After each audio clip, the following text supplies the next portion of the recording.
It is Monday, September the 13th, 2021, 9 o'clock in the morning, and Kerr County Commissioners Court is now in session. If you would, please rise for the pledge and the prayer which will be led by Mr. Harris. Lord, thank you for all that you provide each and every day to us. Today, let us make decisions based upon what we know, but let us act based upon your wisdom. Please guide us, Lord. We place this meeting in your hands. We place our hearts and our minds in your hands so that you may direct us. Amen. Amen. I pledge allegiance to the flag of the United States of America and to the republic for which it stands, one nation, under God, indivisible, with liberty and justice for all. Please be seated. I will remind everyone to take your phones and put them on vibrate or turn them off. Don't want any interruptions in the court proceeding. We start, as we do every time, with citizen input. We want our citizens to be actively involved in their local government. We invite them to come address us about anything that they would like to bring to our attention. And in doing that, you're invited to talk about something that's not on the agenda. If it is on the agenda, we ask that you save your comments for when that agenda item is called. So at this point, we ask you to limit your remarks to 3 minutes. Identify yourself by your name, your address, so that we know what precinct that you live in, and we'll know who your commissioner is. And with that, I'm going to invite, is there anyone that would like to address the court on something not on the agenda? Okay, very well. We will move on to commissioners' comments. We'll start with precinct 1. I got nothing to say. Report that. Everything's going very nicely. Good. Precinct 2 is good. Good. 3. All good. 4. I'm not going to rock the boat. Wow, that is the first time this has ever happened that I've said on this bench. So, very good. Let's move on to the agenda. And I'm going to reverse the agenda items today to accommodate the presentation of the award. We're going to defer 1.1 until after 1.2. So we'll go to 1.2, which is to present the Military Order of the World War's Exceptional Law and Order Service Award to Sheriff Lateral. Norman Wells. Thank you, Judge. Good morning. I'm Norm Wells, Commander of the Military Order of the World Wars, Hill Country Chapter. We're a veteran service organization founded by General Pershing over 100 years ago to promote good citizenship, patriotic education, and military and public service. Our motto is, it is nobler to serve than to be served. Our chapter submitted Sheriff Letha for the Exceptional Law and Order Service Award for an individual to our national headquarters last spring. In a competition with other law officers in the United States, Sheriff Letha won first place. I was honored to accept that award at our national convention last month. Sheriff Letha spoke at our chapter meeting in March and described what he and his staff had done during the winter storm in February. I was really impressed with everything that he said and what he and his staff did. And when it was time to put in for awards, I said this is something that really needs to be recognized, and obviously with the award that happened. As you remember, we had over a week of record-breaking extremely cold temperatures, severe ice, snow, and sleet accumulation, and related disruption of public utilities, transportation, and communication. Power lines were down on the roads, which required the deputies to do traffic control. They had to deal with icy roads and the many accidents. I-10 had to be closed. The sheriff had to bring in off-duty deputies to handle many problems. At that point, Sheriff Letha and his chief deputy decided to camp out at the office. They brought in cots and sleeping gear and ended up remaining there for the rest of the week. On the first night, a water pipe in the sheriff's office burst and began flooding the building, another challenge that he had to deal with.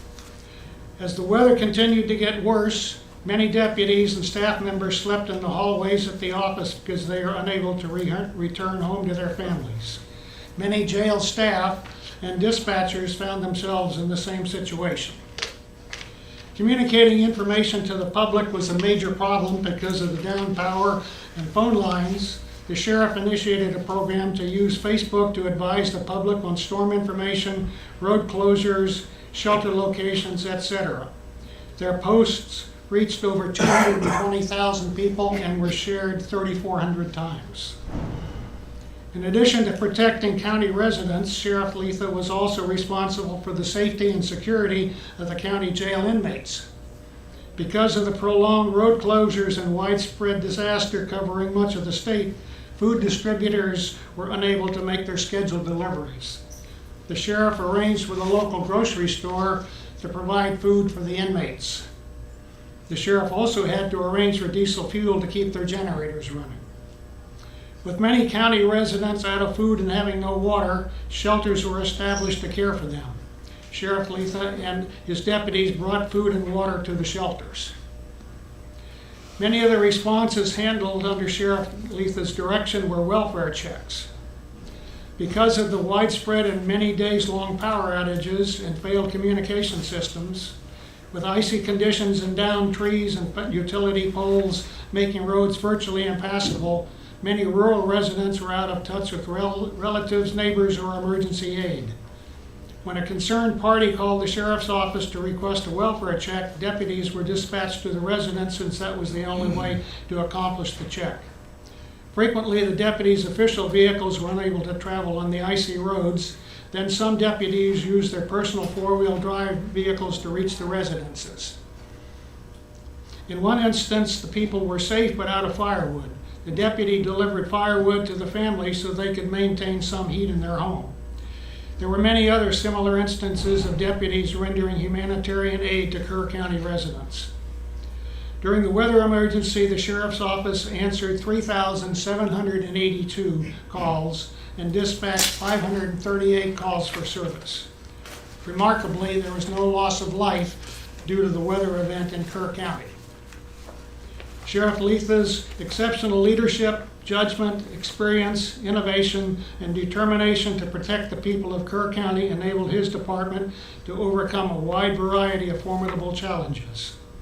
His outstanding service to Kerr County is most commendable and deserves to be recognized.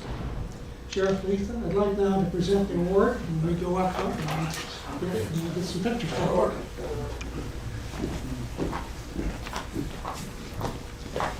Stand right here in front of the microphone. Camera's over there, so. Oh, go stand over this way. All right. See up on the corner of it, but over there. Okay. Okay. All right, sir. So this is the award.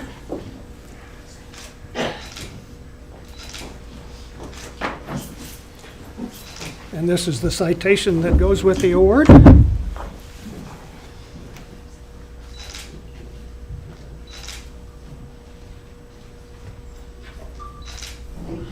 Okay. And there is a description of it in there, and it's my honor. right. And Appreciate thank it. you. Thank you. Thank you very much. Appreciate it. I'm just going to say a few words, please. Don't let me forget that.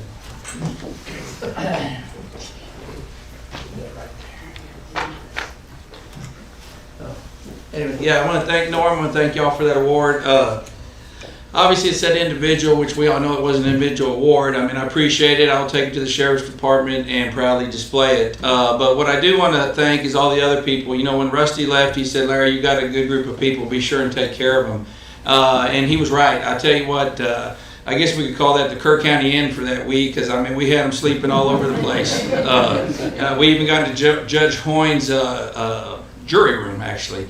But anyway, it was a good experience, and it wasn't just me, obviously. It was the whole team. I have to thank Kerrville Police Department. They were real good in working with us.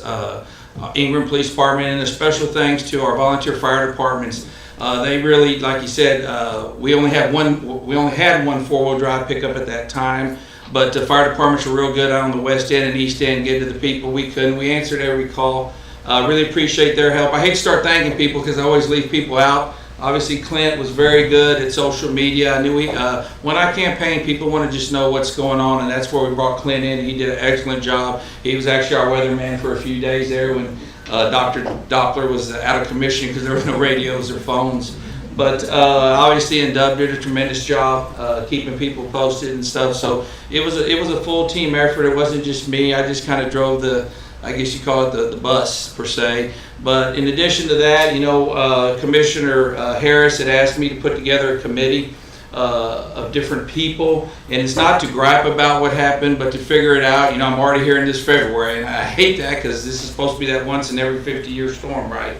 But I put a committee. We've met a couple of times to see what we can do better. One of the things, as he mentioned, he pretty much mentioned everything there, but his one four-wheel drive pickup. The Commissioner's Court and the judge have been very good. We entered into a program with Enterprise. We have additional four-wheel drive pickups coming that will really help us and be able to do our job. I had 3 set of snow chains, and by the end of the storm, I don't think they were meant 24 hours a day. They were all 3 out of commission.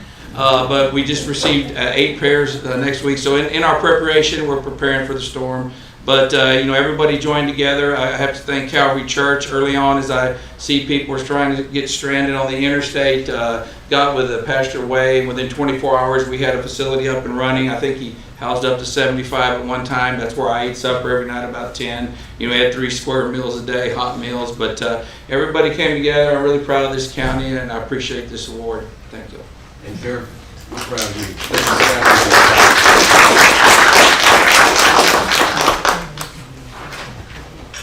Okay, back to the agenda. We'll go to item 1.1, which is our update from emergency management to consider, discuss, and take appropriate action regarding the update for facility use and other matters related to the COVID-19 Delta variant, including hospitalization numbers and capacity. Jeff Thomas. Morning, Judge. Morning, Commissioners. Hope y'all had a great weekend. Looking forward to some rain from Nicholas. Hopefully it brings us a lot of rain if we can use it.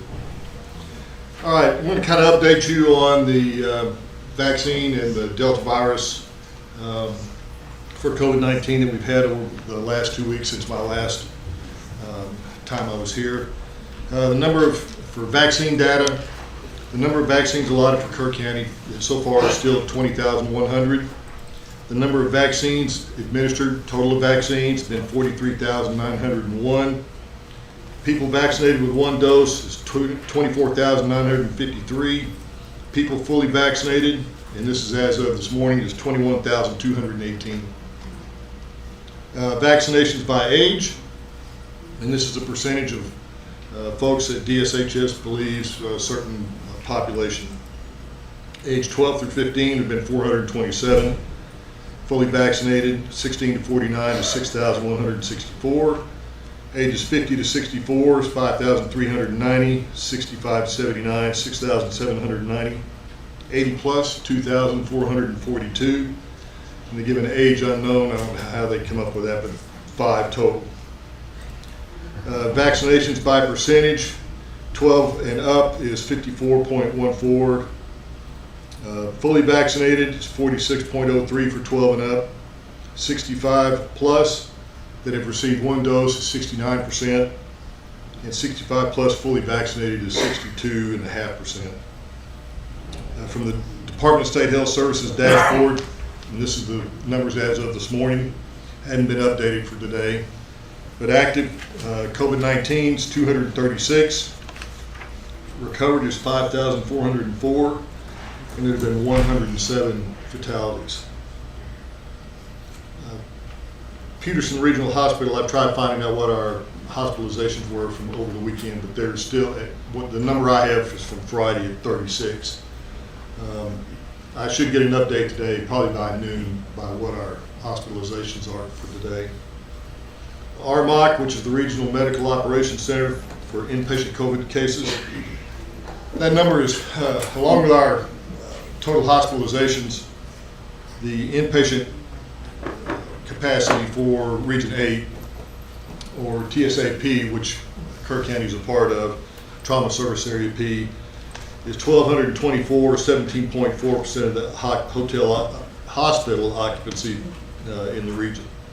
So we kind of looked like at a plateau. We were up around 43 hospitalizations for Peterson Regional, and our inpatient COVID cases from RMOC was well over 20%. So those have kind of dropped down over the last week. We've been kind of in a range between 17 and 19% for the last 7 days. No, Hopefully, yes, sir. Before you move off of that, I've been asked several times lately about the people in the hospital, whether they're from Kerr County or outside the county. We also asked the hospital administrator who was here last, do they track that? Was that, he said no at the time. Do you have any earthly idea where these people, whether they're Kerr County residents or coming to the The hospital? ones that I have seen are all Kerr County residents. How are we tracking that? When they come into the hospital, they get their name and address. I don't know how else they couldn't track them. But the ones that I've seen from Peterson's testing on a daily basis, they've all been primarily Kerr County. There have been very few that have been outside of Kerr County here recently. So in a similar vein, do we have precise records of what's going in vaccination-wise or hospitalization in the VA? No, I have not heard from the VA. Well, my point is, a lot of vaccinations are taking place by local citizens at the VA, and some are Kerr and some are outside. So you may have more vaccinations.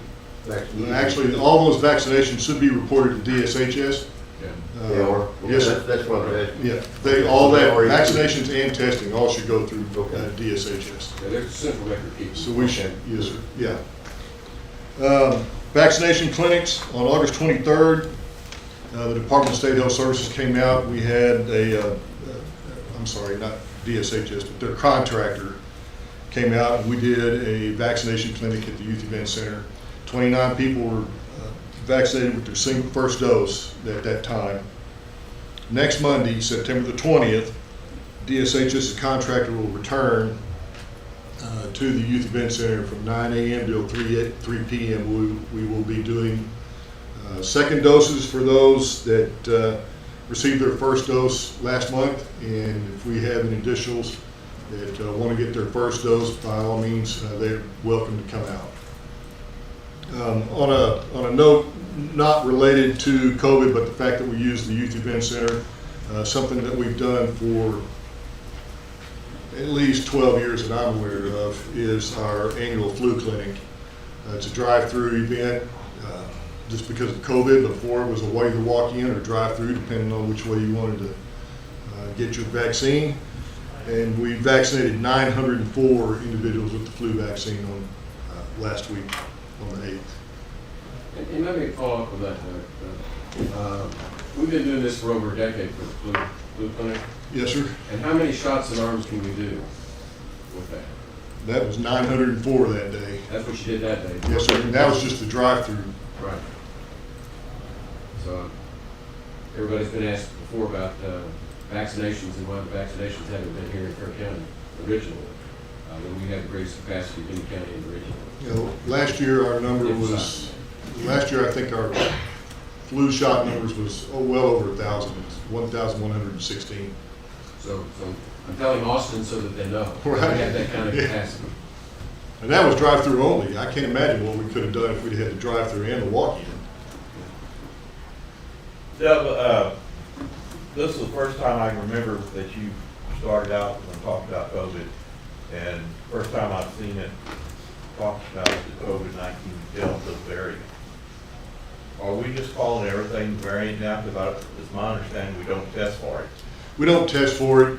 It can be tested for, but the hospital requests that through DSHS under certain conditions. But for the most part, COVID-19, the Alpha is still out there, the Delta's there. There's also Lambda running around, and now the MU variant. So, yeah, I guess I just called it Delta because that's all I've heard here lately. But that's all we're all hearing. But nobody tests for it. Are very rare. Well, we don't test for it here locally. We send those, the hospital can send those off to DSHS. Okay. It's called sequencing.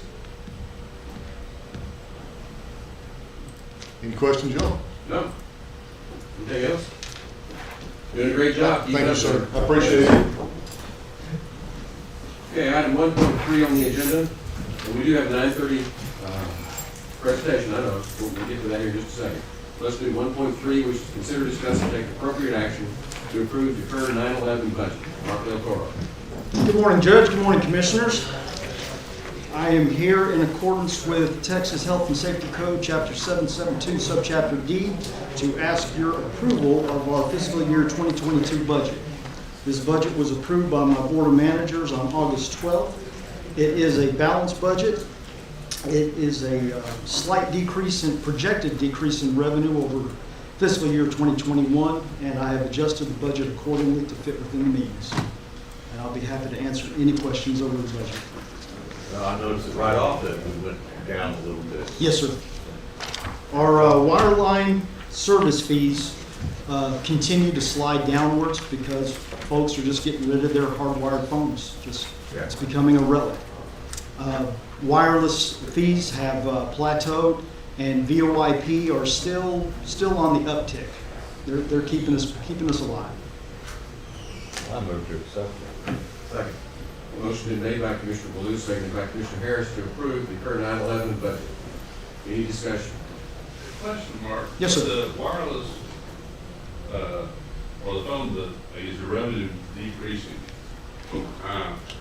Is there any plans on the website or anyone to add a fee somewhere? Because There actually is.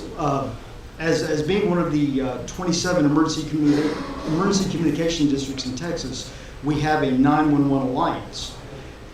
We introduced legislation this year to increase the wireless fee from 50 cents to 75 cents. It made it through the House. Once it hit Senate committee, it backdoored to the governor's office, and the governor said, no, there will be no fee increase while I'm running for re-election. So that got shot down, pretty much. They did throw us a bone saying that they would give us leftover federal COVID money that they haven't even applied for. So we have one of those wonderful unfunded mandates that says we have to have next generation 911 implemented by September 2025, but we have no financial means to do it. So hopefully next legislative session we'll get this back in. So, no surprises from Austin. They keep giving us mandates and no That's right. funds to do it. Absolutely. If the funds come, will it go through it'll go to all 27 different districts? It'll affect every 911 entity in the state. Emergency communication districts, municipal communication districts, and then folks like down in San Antonio, ACOG, the Council of It wouldn't be Governments. distributed equally. No, it's we receive our wireless revenue based on population. So in a sense, we kind of get a little bit more than we should because of population. You can't expect everybody to have a cell phone, but it all works out in the end.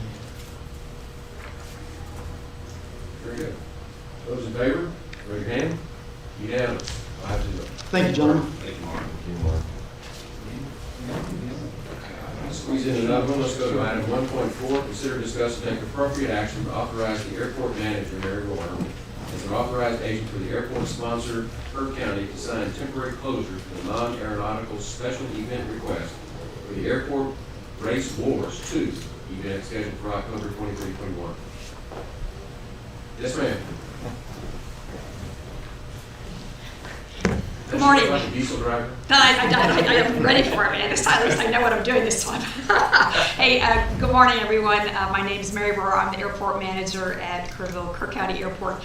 We are in the process of making all of our applications for our second race war coming up in October. Maybe about a month ago, I got thrown a curve from Txdot. They gave me a new form to fill out. So we talked about different things that we have to fill out. So this is a new form. It's this temporary closure for non-aeronautical use events from Txdot.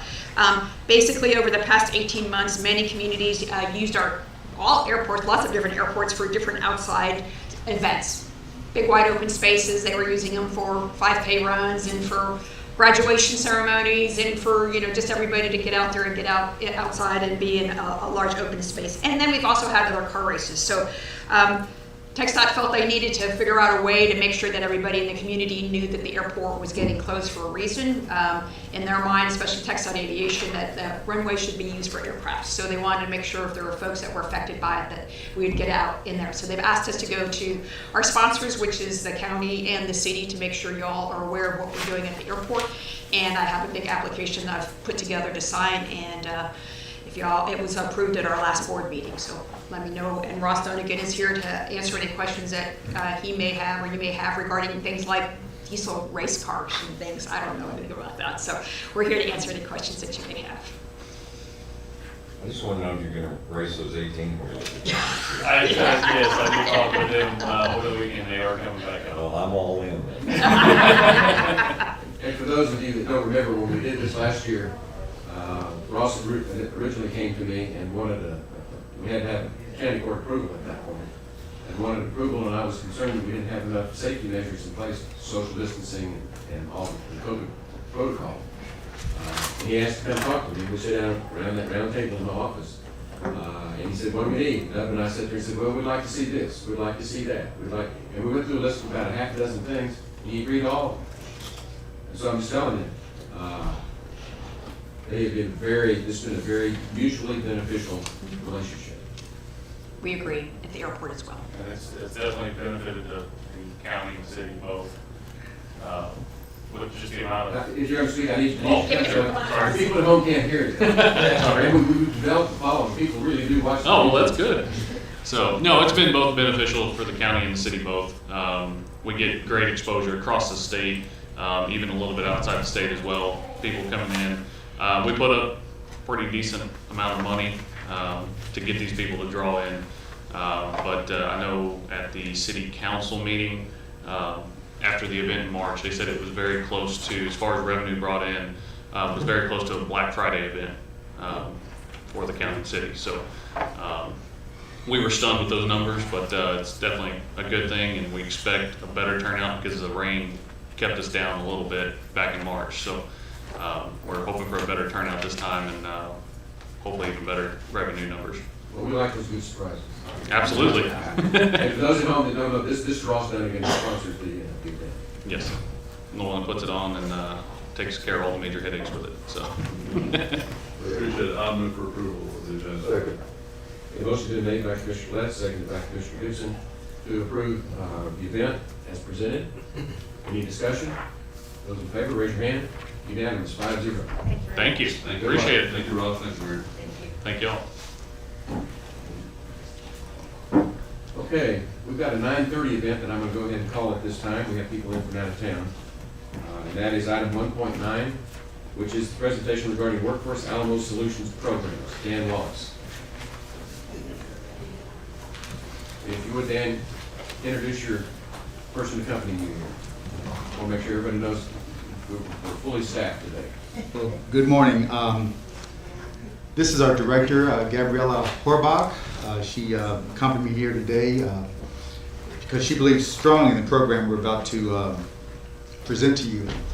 Additionally, we were supposed to have our CEO, Mr. Adrian Lopez, present today. However, he had a COVID contact case, and so thought it prudent that he exercise the necessary precautions. But we do appreciate you being here, Ms. Horbach. Thank you. And Mr. Lopez is very energetic and enthusiastic about his role here. So. He strongly believes in everything that we're doing. Thank you. A while back, I was getting gas at a convenience store, and a young man came up and asked me if I knew where the unemployment office was. And I thought, how strange was that for him to single me out to come ask that question. But then I realized he just saw my name tag and thought he'd asked me that. Then I realized he looked at my name tag, which says Workforce Solutions Alamo, and he thought of the unemployment office. Well, we don't have an unemployment office. There's not one here in Kerrville. There's not one in Kerr County. There's not one in the Alamo region. Now, we do have employment centers, which do the exact opposite of unemployed. They're there to assist people in getting employment. We have programs for adults that need training or retraining or upskilling to find better opportunities. We have programs for veterans. We either want to take advantage of the training they've received through the military, or if they want to be retrained, we can assist them with that.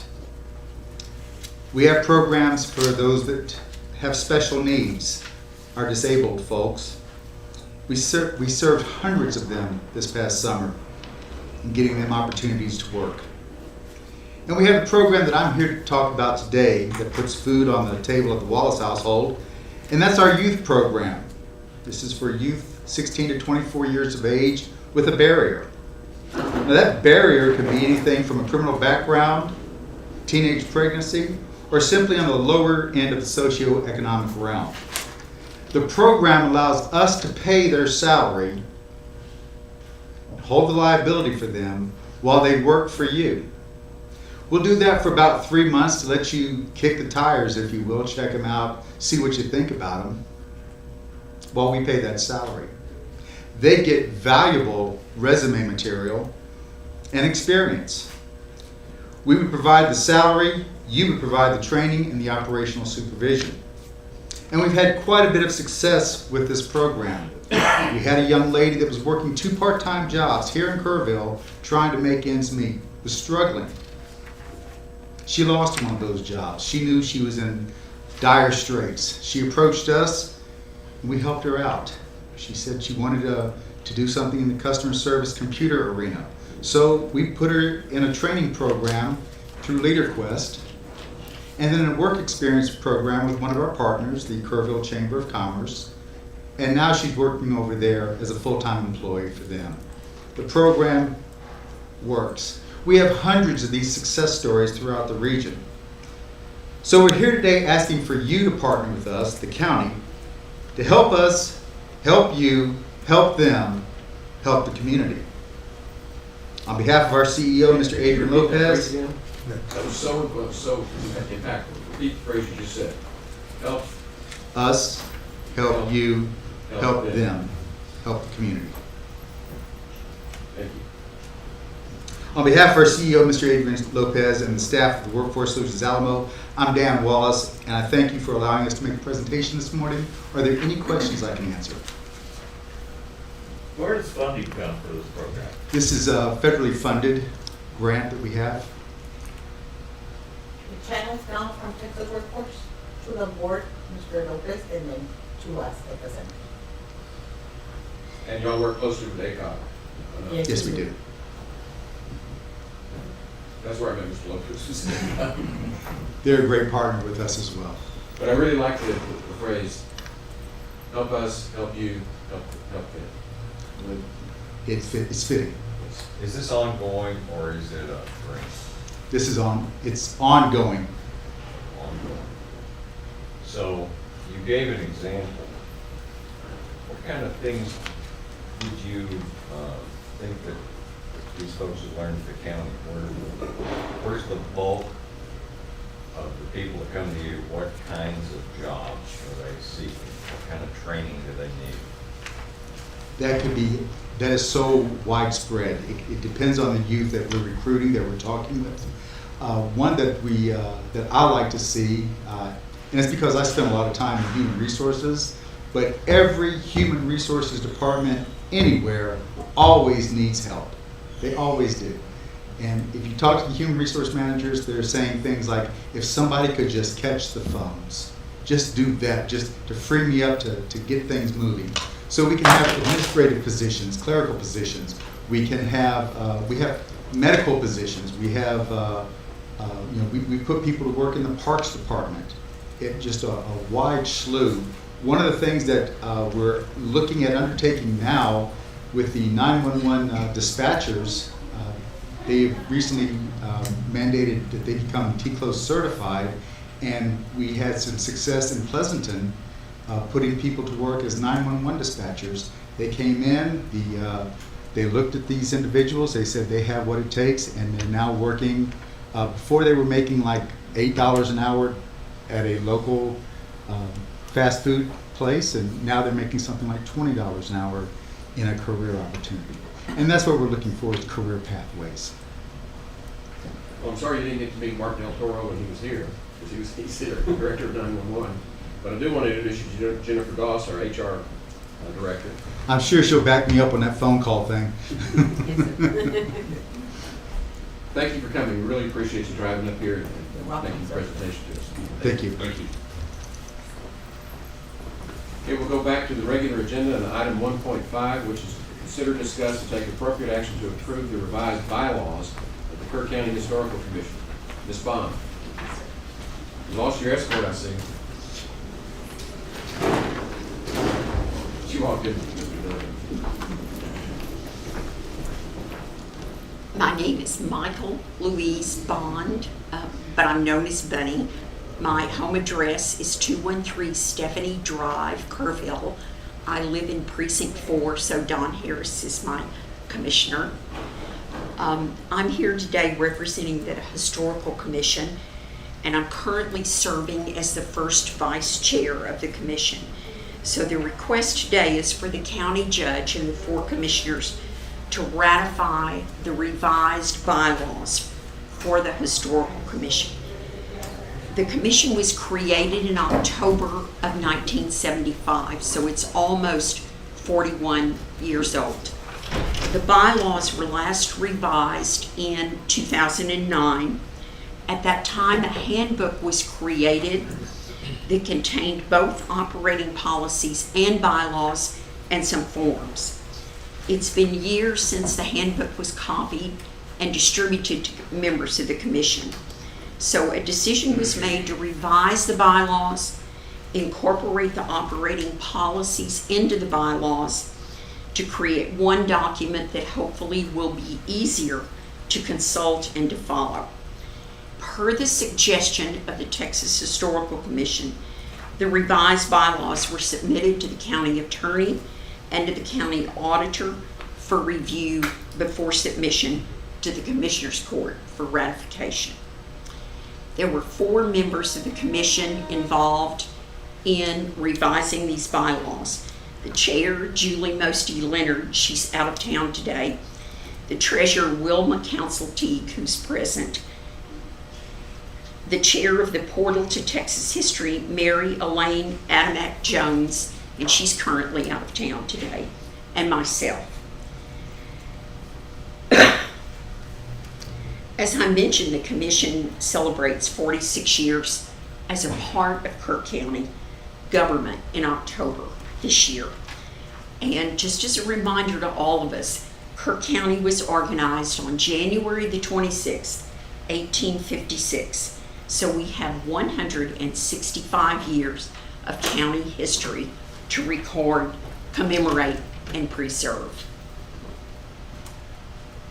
So I respectfully ask that you ratify these bylaws today. I move for approval. Second.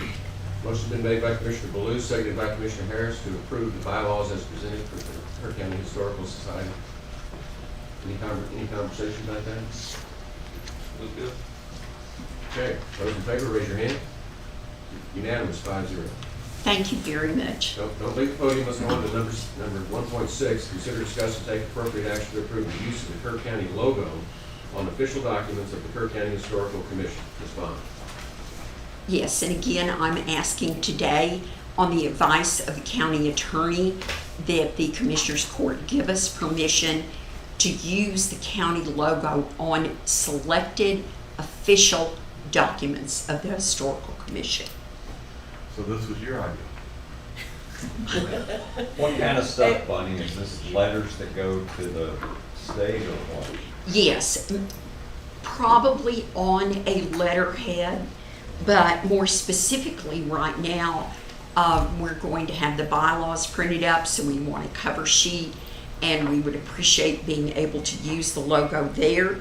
I have created a draft business card, and we would like to have it on the business card. I've also created a draft of a rack card. The purpose in these last 2 is so that we have something to hand out and distribute to people. Plus, we are members of the Kerrville Chamber of Commerce, and as you all may know, you can have rack cards and business cards there. We certainly have plans, hopefully, to be present at other community events where we can distribute materials, because like a lot of organizations, we're searching for younger members. I think it's a good idea. It's a part of county government, so I see no reason why we shouldn't allow that. I'll move for approval. One more question. Yes, sir. These cards, these are just board members that are gonna have, you're talking about advertising rack cards, that's one thing. You're talking about board members having business cards with the County logo on? I think that it would be confined to the members of the executive board, That's what I mean. to elected officers carrying business cards with them. The motion's been, go ahead, sir. Was there a second? Yes. Can we revise it to include what Bunny just said? To be restricted to the executive board on their business cards. And the other documents that they were referenced. She referred to them as official documents of the Official documents. organization, so I think that's. So this is restricted to official documents. Yes. Very good. Okay, so the motion's been made by Commissioner Follett, seconded by Commissioner Harris, to approve the use of the county logo for the Kerr County Historical Commission. Any other discussion? Those in favor, raise your hand. Unanimous, 5-0. Thank you. Thank you, Ms. Bond. Before I leave the podium, I would like to remind everyone to please visit the 2 exhibit cases in the front hall of the courthouse. There are 4 members, committee members, who have worked. This is the 3rd exhibit, and it celebrates the 100th anniversary of the VA hospital in Kerr County, which takes place this month. So be sure you take a look at what was assembled and to be displayed out there for a couple of We invite months. the public, this is on YouTube, so we're inviting the public, please come to the courthouse and see the exhibit. Yes, thank you. Thank you, Ms. Thank you. Bond. Item 1.7, consider, discuss, and take appropriate action to approve the proclamation declaring October of 2021 as Hill Country Night Sky Month. Yes, sir. Good morning. My name is Kevin Wessels. I am standing in for Bill Rector today. I am the president of Kerr County Friends of the Night Sky. Kerr County Friends of the Night Sky is a group of neighbors that seek to preserve the dark sky for generations to come. Our goal is to share with others the benefits that can be realized through properly managing outdoor lighting. I am here today to ask for your support and approval for a proclamation from Kerr County that would proclaim October 2021 as Hill Country Night Sky Month. This is an educational and voluntary proclamation that encourages citizens to participate in the region's many events around the Night Sky Month and to learn about light pollution and why it matters, and to understand what dark sky friendly lighting is. And Kerr County has supported dark sky efforts in the past, and we appreciate that. We have a cultural heritage here, a historical heritage here in this night sky, and we want people in the region to know. So that's really, this is an educational proclamation.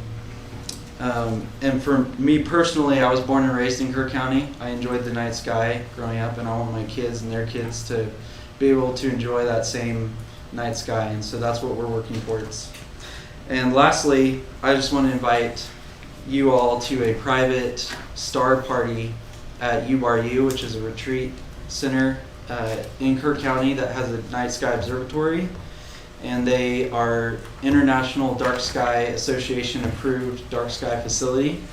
And that's where we can view dark sky lighting and an observatory. There are many private observatories throughout the county, as well as Schreiner University and their observatory that depend on the dark sky. So we would like to invite the commissioners to that. And that's on October 6th, and Dr. Rector has sent an email about that. So if you're interested, please respond to that, and we'd be happy to see you there. But with that, that is all I have. Do you have a copy of the proclamation? Yes, sir.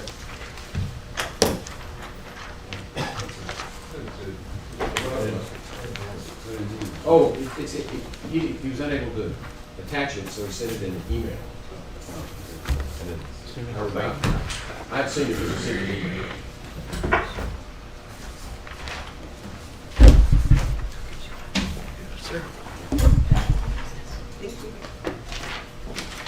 Now, just to clarify, this in no way interferes with adequate lighting and Halloween when our kids are out on the street, though? No, sir. Okay. We don't want to do that. If anything, dark sky friendly lighting is safer because it creates less glare, which is actually shown to be more dangerous in circumstances. Well, I just want to clarify that when those kids get out there on the street, we're going to keep them safe. There'll be adequate lighting for them. Any other discussion? Okay, then those in favor, raise your hand. There's no motion, is it? Oh, no, that's right. No I motion. was reading the proclamation first. This is the same one we did last year, pretty much.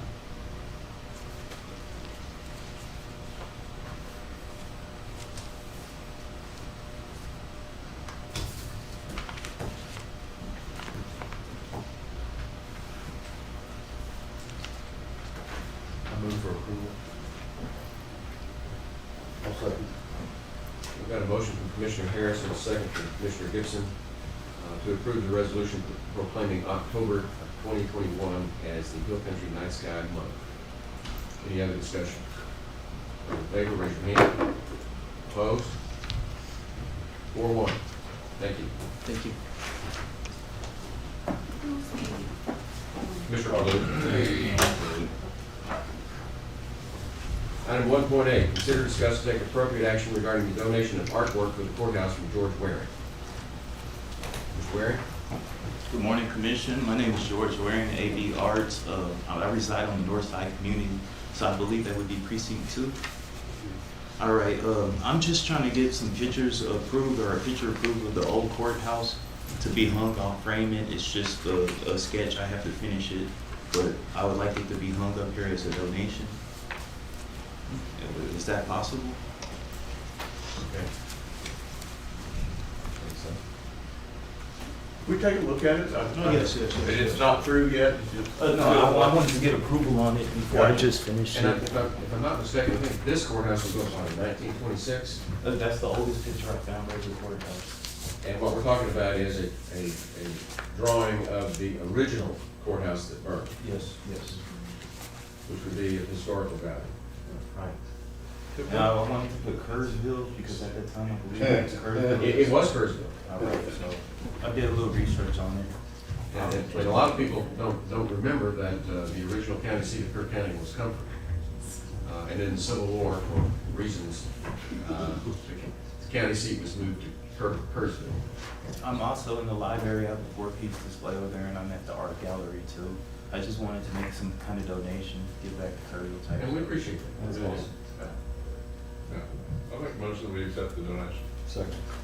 Okay, the motion's been made by Commissioner Lance and seconded by Commissioner Blue to approve the artwork, the drawing of the old original Kerrsville courthouse, Kerr County Courthouse. So that's, with that, is there any discussion? Those in favor, raise your hand. Oh, I just want to say, Wilma, now there's some of your young people that you're looking for. That's buddy. right. I was getting ready to. I'm about to become a member of the Congress soon. Very good. So those in favor, raise your hands. Unanimous 5-0. Second. Next item on the agenda is item 1.10. Discussion regarding COVID mandates, vaccinations, or informed consent data number of sick in hospitals, organizations requiring COVID passports. Alicia Bell.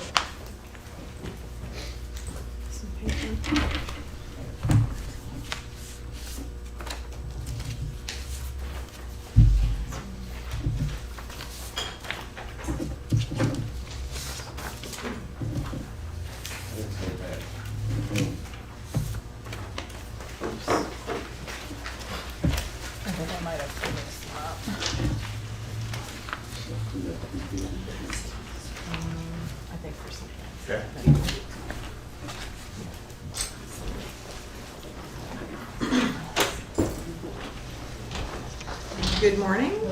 I'd like to thank you Please for identify yourself. Alicia Address Bell. and precinct. and Precinct 2. Okay. I'd like to discuss the mandates that are coming down. I'd like to know what Kerr County has done with the mandates of COVID and So what you're planning on Are you coming doing. before the court to ask us information? Not exactly, but Okay, what are you asking? there's a lot of mandates coming down all around. There are no mandates from this court, and there will be no mandates from this Okay, court. I'm telling you. thank you. That one phone call will answer that question. What else do you need to know? The from us? school also, the schools and the masking? We have no jurisdiction over the schools. You have no jurisdiction over the schools, okay. I'd like to discuss the numbers that are coming out about COVID from the hospitals, from the medical system here. There are, I think the numbers need to be broken down in different ways.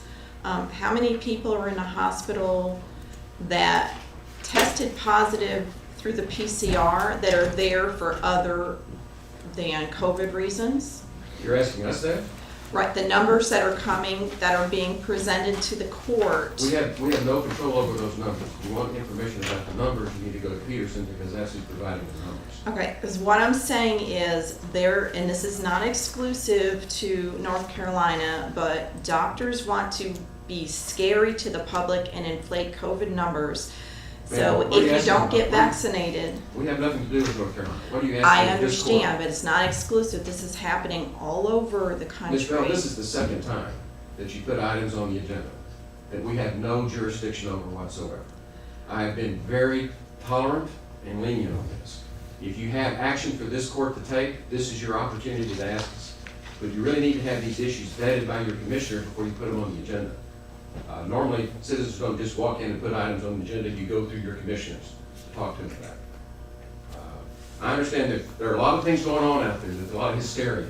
There's a lot of fear. But there is no hysteria in this court, I guarantee you. There's a lot of fear out there. I'm very concerned about pushing the appreciate that. fear of the vaccine, but they're not telling you the full truth. They're not giving you informed consent, and people are going to get it that really don't want it because they don't have all the information.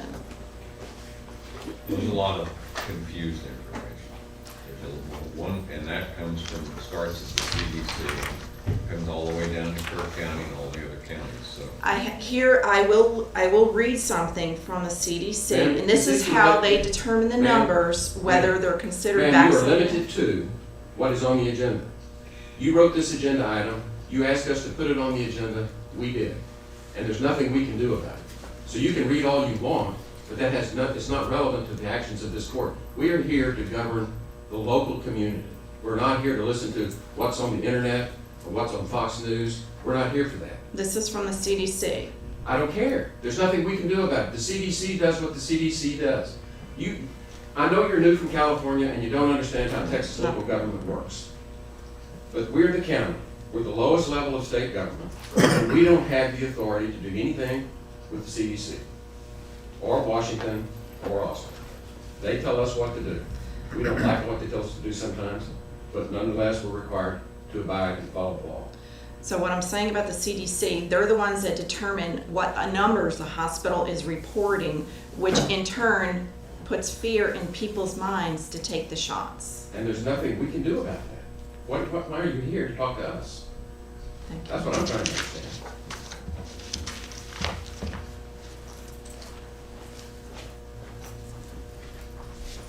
Then let's go to item 1.11. A discussion regarding power line upgrade for Center Point and around Kerr County. Ms. Bell. I live in Center Point and was driving through and I see a big sign that says Center Point Power Line Upgrade. So I would like to understand what that upgrade is. Okay. First of all, that is the LCRA line. And the LCRA is a subdivision of the Texas government. We have no authority over the LCRA. They put in power lines. One call, we could have told you that's what it was. We have no authority over them putting in those lines. There's nothing the county can do. I didn't understand, when I saw the agenda item, I think what you want to know is what's going on with their LCRA line. Call the LCRA. I do not know what that is. What I'd like to know, is it 5G that they're installing on the power it's lines? electricity. This is not a communication line, it's an electrical line. And it's done through the Lower Colorado River Authority. And they are one of the biggest power vendors in the country. And they're headquartered out of Austin. And all you have to do is pick up the phone and call them, and they can explain it all to you. We have no authority over the LCRA. So it has nothing, they are able to install 5G on the power lines. We don't know This what isn't- they're doing. Do you have any idea exactly what Well, Ms. they're Bell, let me doing? tell you what I did do. It was obvious to me that you didn't know what was going on. And you were putting agenda Right. items that requires the time of the public and this court and the people gathered here to address answering your questions. So I checked with Hill Country Telephone to find out, do we have 5G in Kerr County? No, we do not. There are people that are sniffing around maybe wanting to put 5G in Kerr County, but we don't have any authority. This court has no authority to do anything about it.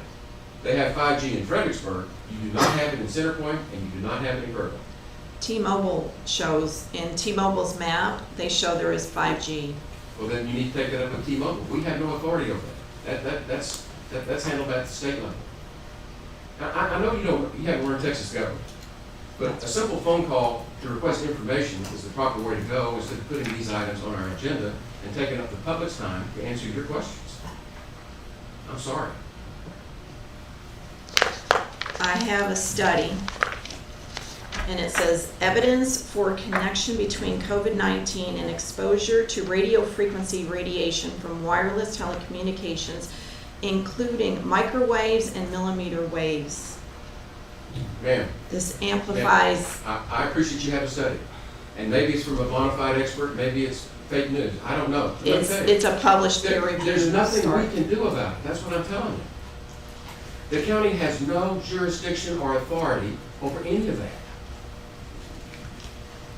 A simple phone call, you could have found that out. If I were you, I'd follow up with T-Mobile. Thank you. I'm sorry. Next item on the agenda is 1.12. Consider, discuss, and take appropriate action regarding the contractor for public services. And Shane's not here, so why don't we take our morning recess, we'll take a 5-minute break and come back at 5 minutes after 10 o'clock.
Okay, court, come back to order.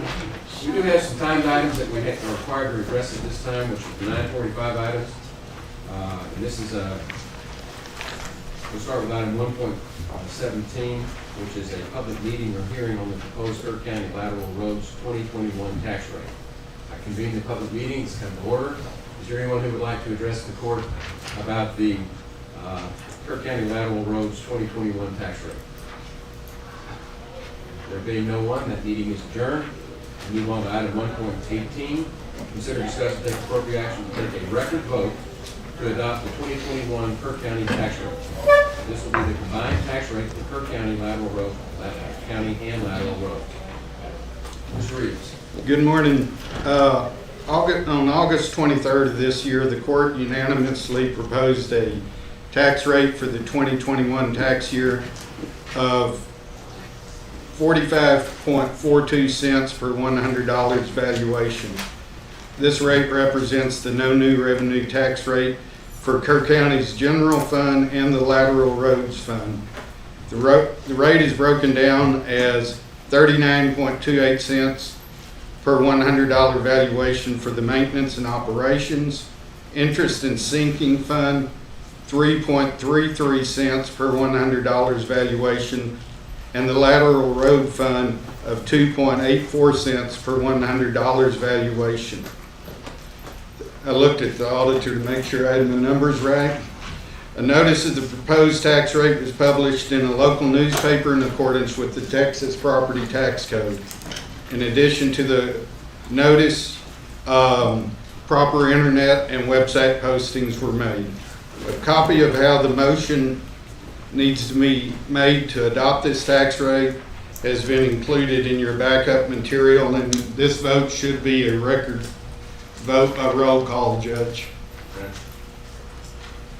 All right, I move for the adoption of the total combined tax rate for the tax year 2021 of 0.4542 per $100 valuation. The breakdown of the tax is maintenance and operations 0.3928 per $100 valuation, interest and sinking fund 0.0330 per $100 valuation, and lateral roads at 0.0284 per $100 valuation. This rate does not exceed the 2021 no revenue rate. No new revenue rate. Okay. Second. Motion been made by Commissioner Lutz, seconded by Commissioner Blue, to approve the tax rate for Kerr County and lateral roads in the amount of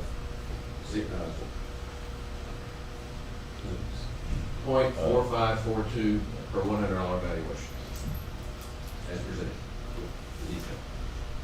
Any discussion about this? Has to be done. Okay, so we're gonna take a record vote, and I'm gonna go in reverse order this time. Precinct 4. Yay. 3. Aye. 2. Aye. 1. And I vote aye, 5-0 unanimous. Thank you. We move on to item 1.19, which is a public meeting or hearing on the proposed Lake Ingram Estates Road tax district tax rate. I convene the meeting. Is there anyone here that would like to address the court? There being no one, and I adjourn the meeting, and we move on to item 1.20, which is to consider, discuss, and take appropriate action to adopt the 2021 Lake Ingram Estates Road Tax District tax rate. This will be a record vote. Yes, gentlemen. Also on August 23rd, the court unanimously proposed a tax rate for the Lake Ingram Estates Road District being 15.21 cents per $100 valuation for the 2021 tax year. A notice of the public meeting was posted in the local newspaper in accordance with the requirements of the Texas Property Tax Code. In addition, in accordance with the code, appropriate postings were placed on the internet.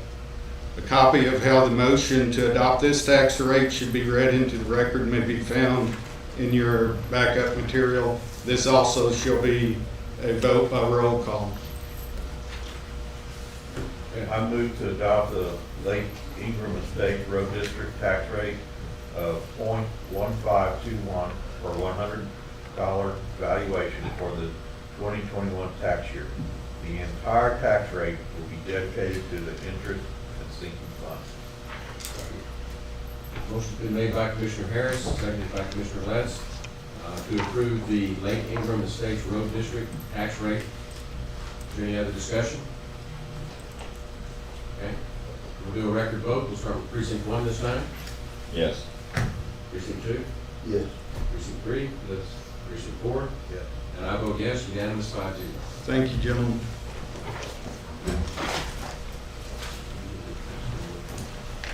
And before you leave, let's just go ahead and do 1.21. Sorry, Jim. I'm trying to accommodate people's schedule. We don't want you to have to sit in here all day.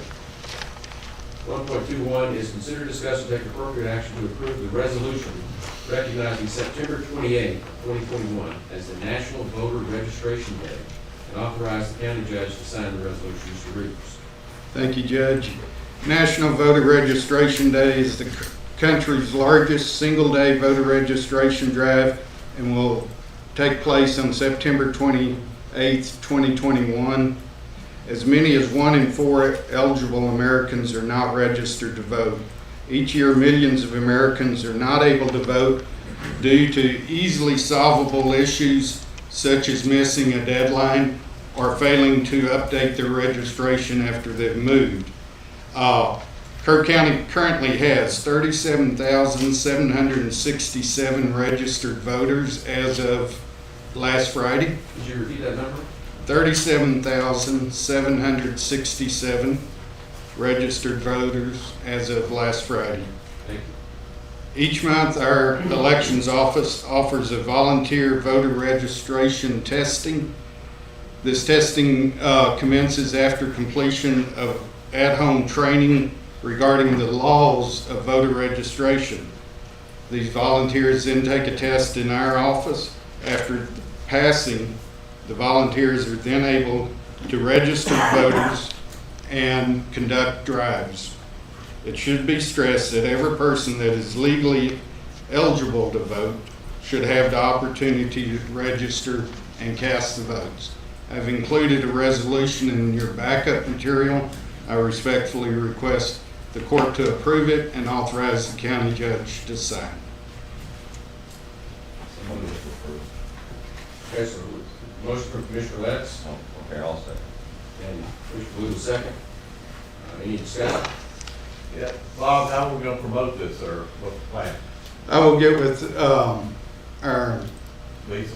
Lisa, our PR department, and get them out here. I believe also Mrs. Bond was very excited to hear about this as well. This is a effort that there are other efforts going on, but I felt it was beneficial for the court to recognize this. Good. My only comment is, I wish our Constitution permitted us to not listen to people that aren't registered voters, but everybody has the right to say. Everybody has the right to do That's no tax. But if you don't register to vote, folks, seriously, how can you complain about the decisions that are made? Or vote. And you gotta vote. A lot of registered voters don't vote. And we want to encourage people to register, we want to encourage them to vote. We want to hear what you think.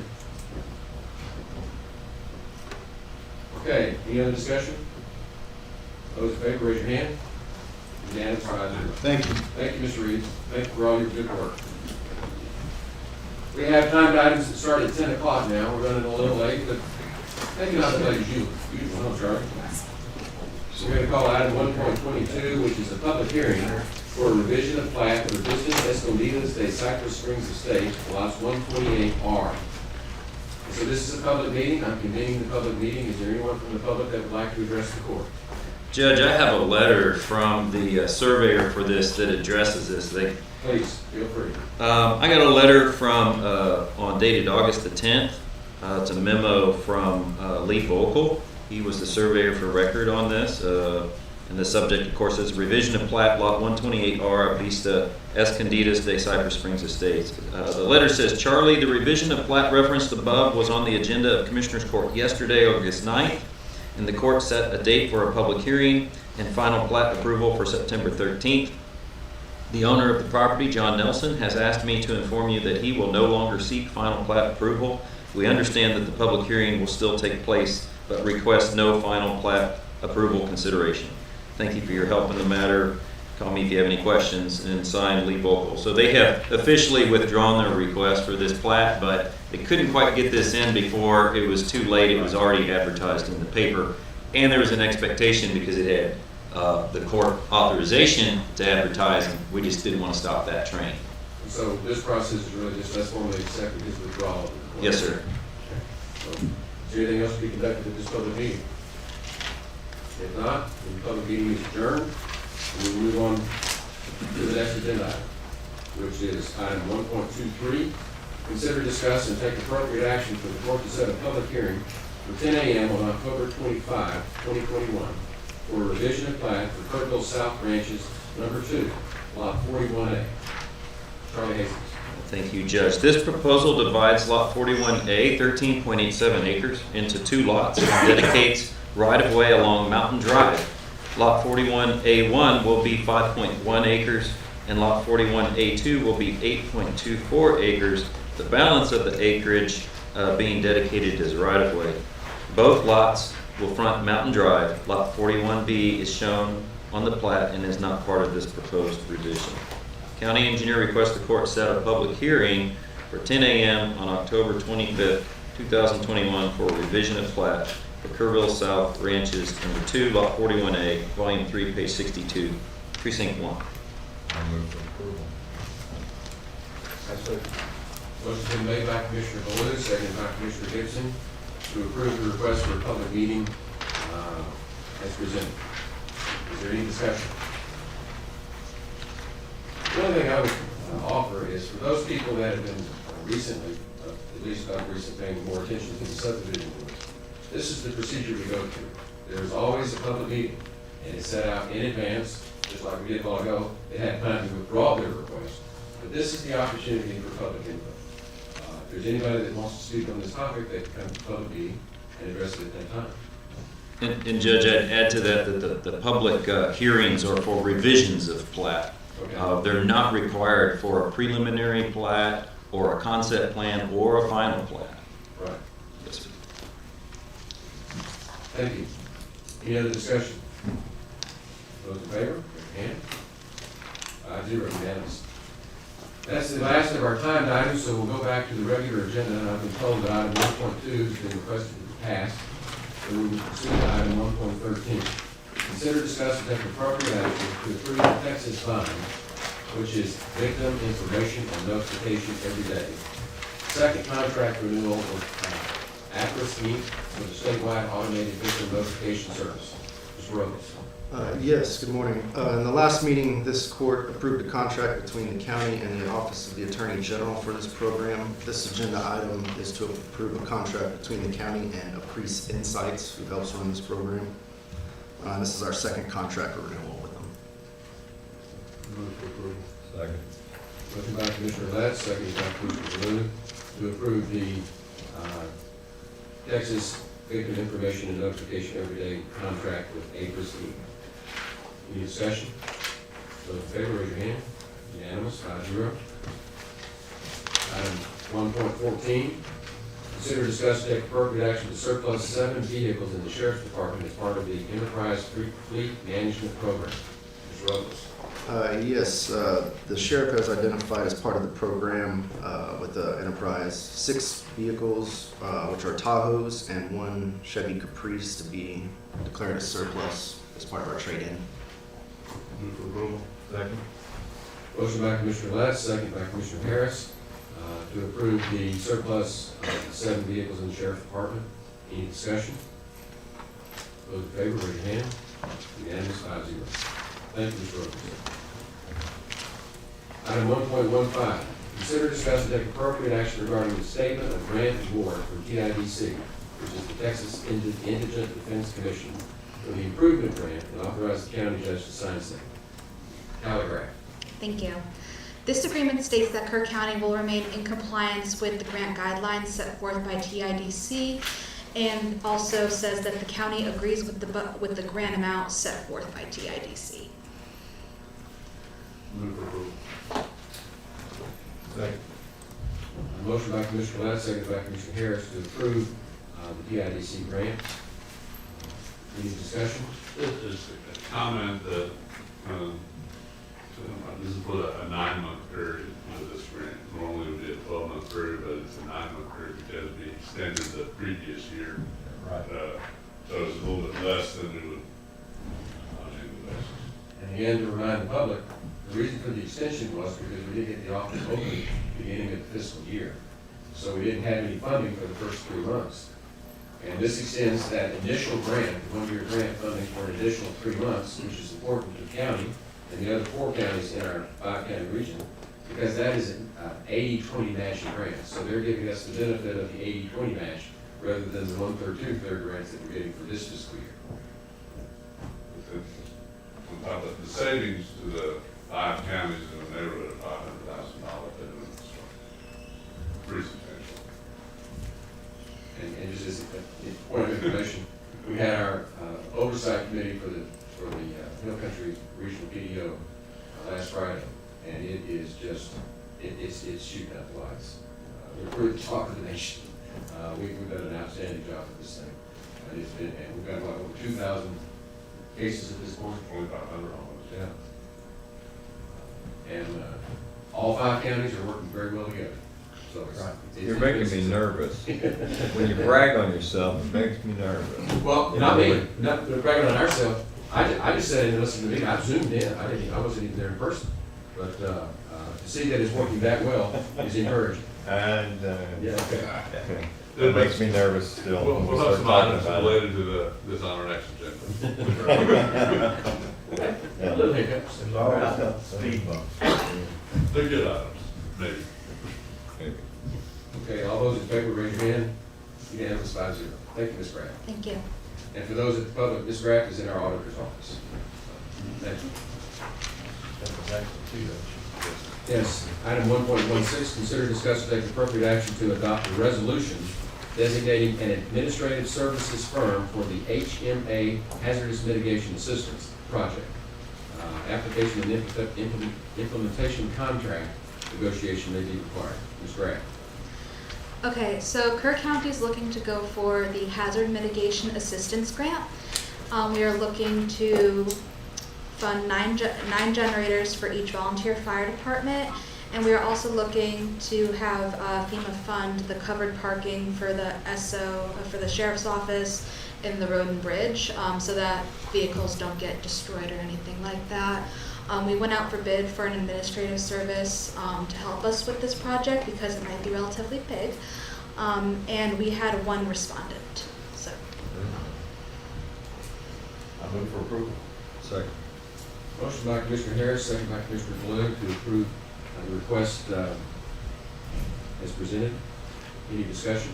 It needs to be clear that the request is that we're approving the grant works. yes, it was GrantWorks that. As the one company that is submitted. Any discussion? Those in favor, raise your hand. Unanimous 5-0. Thank you. Thank you, Ms. Grant. Okay, moving down to where we left off, back to item 1.24. Consider, discuss, and take appropriate action to reject the bid for the audio systems for the district courtrooms 1 and 2. Bid was received by the court on August 26, 2021. Mr. Motto. Yes. We received 1 bid, and we, in consultation with the district courts, they have asked us to reject this bid, and they're going a different route. I had to read twice, a rejected bid, and you don't see that often. Right. What does that mean, going a different route? Do you have any idea? Yes. I think what they're going to do is they're going to explore repairing their current system instead of proceeding with a newer system. Good. Well, I'm going to put a shout out to Jason Davis, who's our juvenile probation officer. We were up there, and he was telling us that there's a sound problem up there, unquestionably a problem. He was there, and he said he remembered, he used to have a band and work with amplifiers and things, and so there's a short. He says it's a short. And so we had him come out and check it out, and sure enough, it's a short. So it's an old system, and we're going to have to replace it, but we're going to get it fixed for the time being without having to spend that kind of money. So this is just cross-pollination between our departments of let's check this out, let's check that out. We had sound engineer to do his resume. There you go. Basically. Need a roll of wire. Okay, any other discussion? My question, we reject the bid for the audit assistant for District Court. The motion was by Commissioner Letts, second by Commissioner Blake, to reject the bid.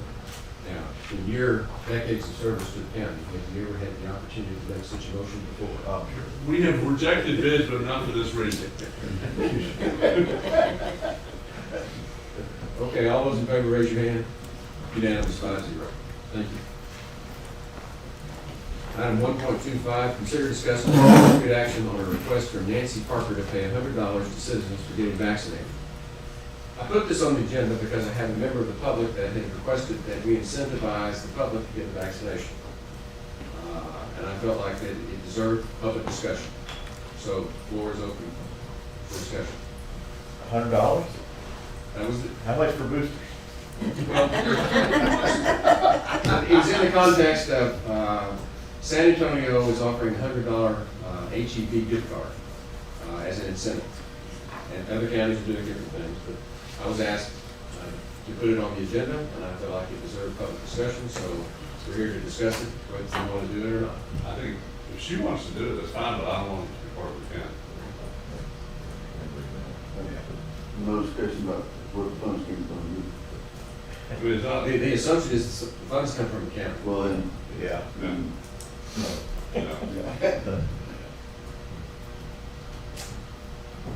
If she wants to So- figure out her own way to do it, that's fine, but not the rest. So the item fails for lack of a motion, but it was discussed.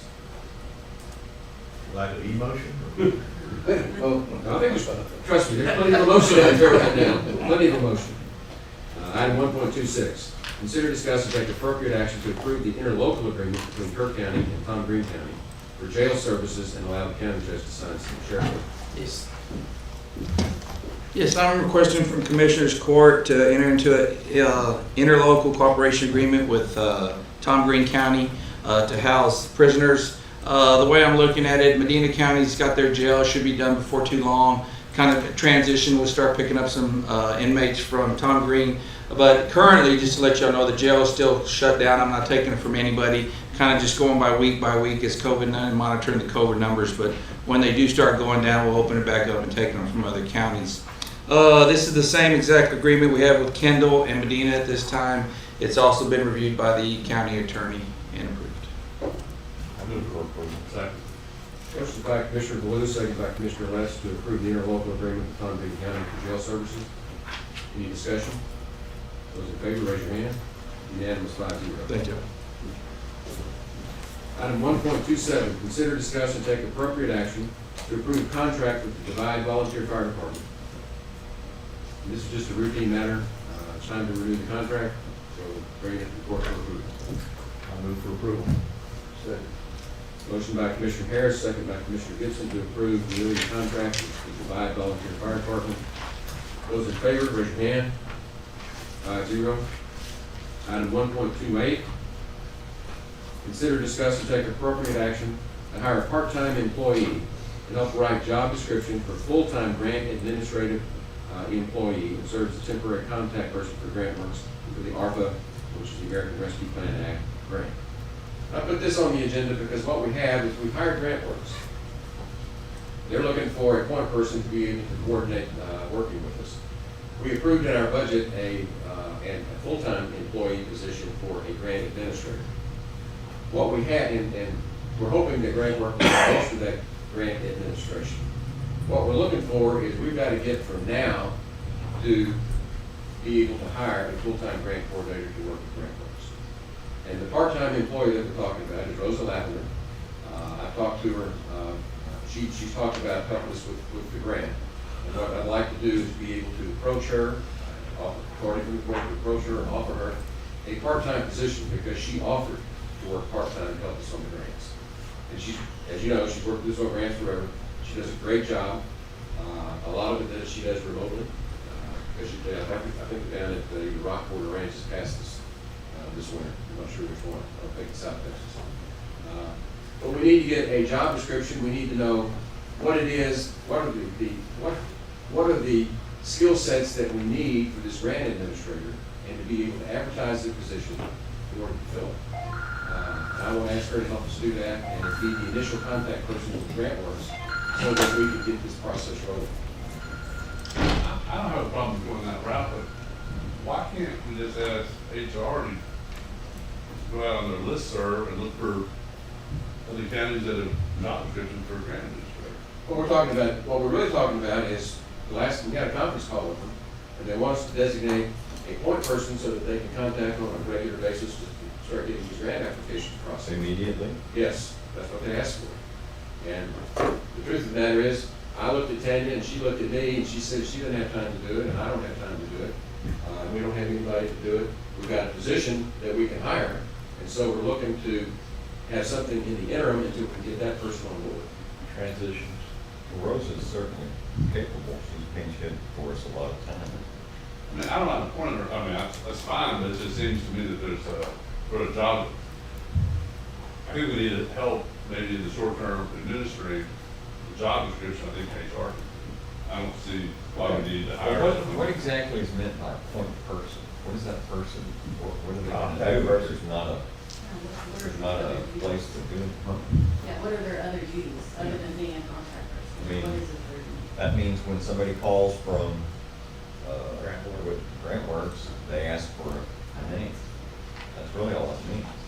Well, they want to start getting the forms, the applications, start the whole process. And we put a grant administrator employee position in the budget to be able to do this, but we don't have it. That's all we're talking about. I mean, I don't have a problem with that, but I don't know why we don't actually post it and hire somebody, I guess is my question. We'll be looking for, If we're looking to hire someone, let's hire them. Because it's gonna be confusing to me to have a person start and then all of a sudden in the middle of it, take it over. This strikes me as what we did with the indigent justice system. We had John Bull, and from there, and he's still there. And really, that's kind of what we're talking about, isn't it? It's developing something brand new.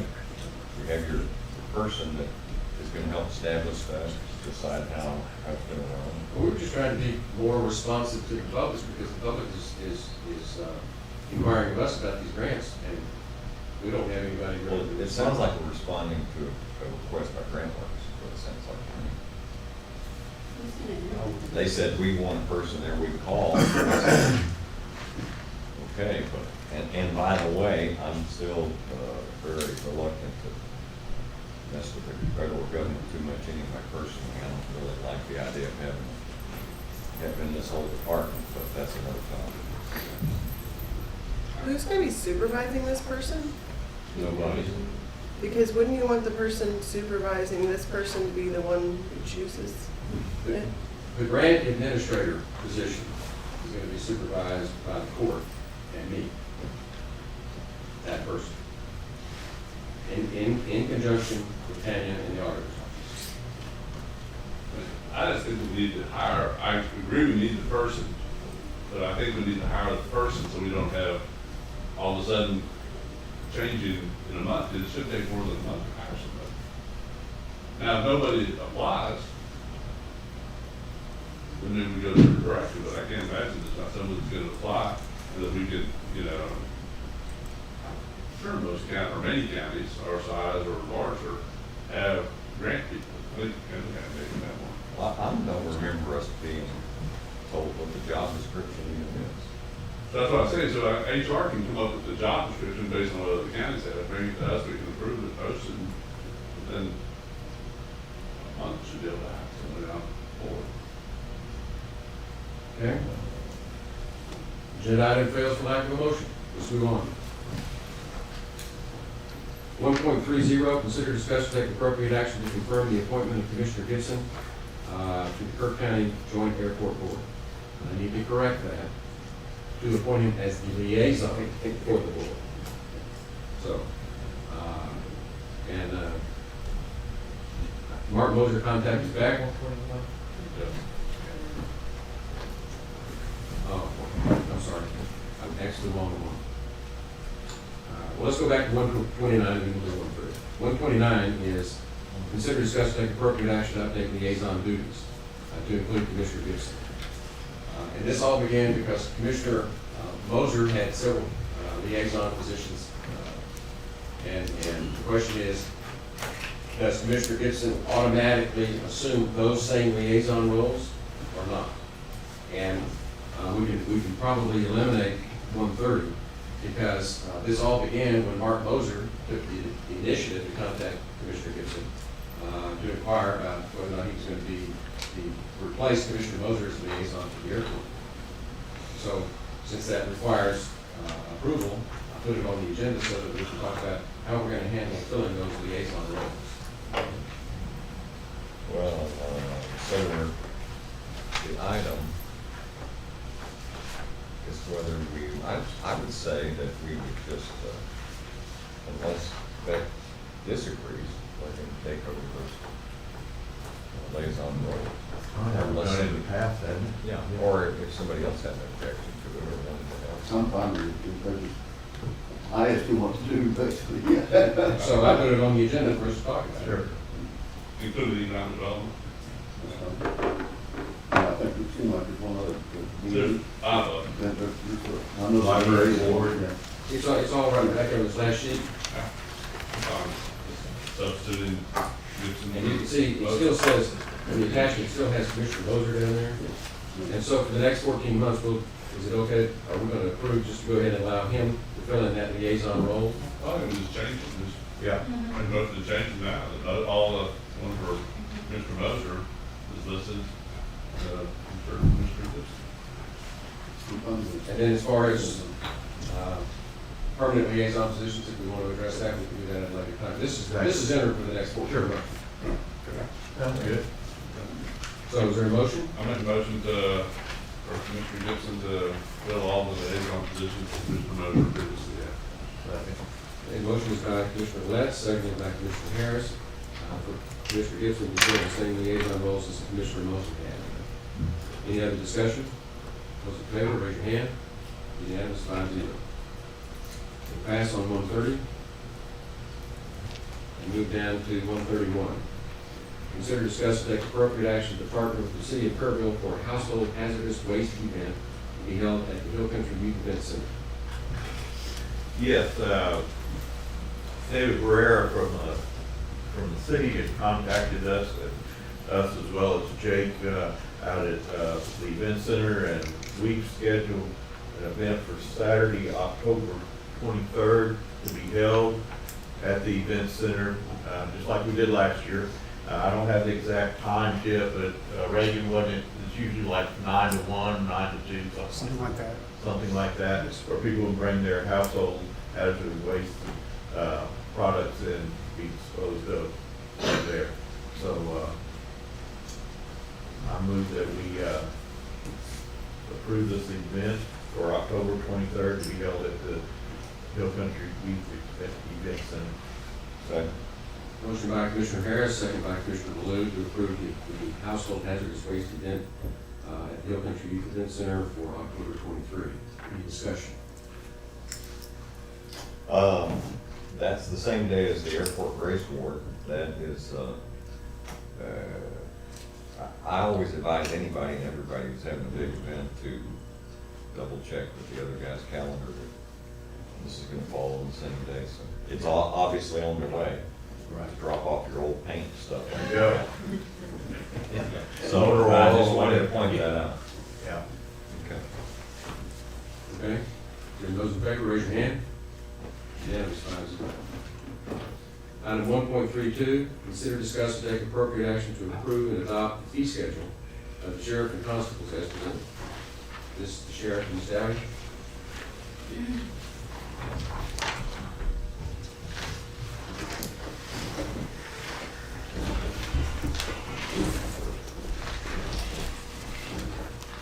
Morning, this is standard procedure. There are a couple of changes that the Sheriff's Department will go over. Commissioners, I asked Deputy Taylor here to speak on you on behalf of this race. She's kind of our SO expert on civil process, I refer to it as, so I'll let her explain the changes.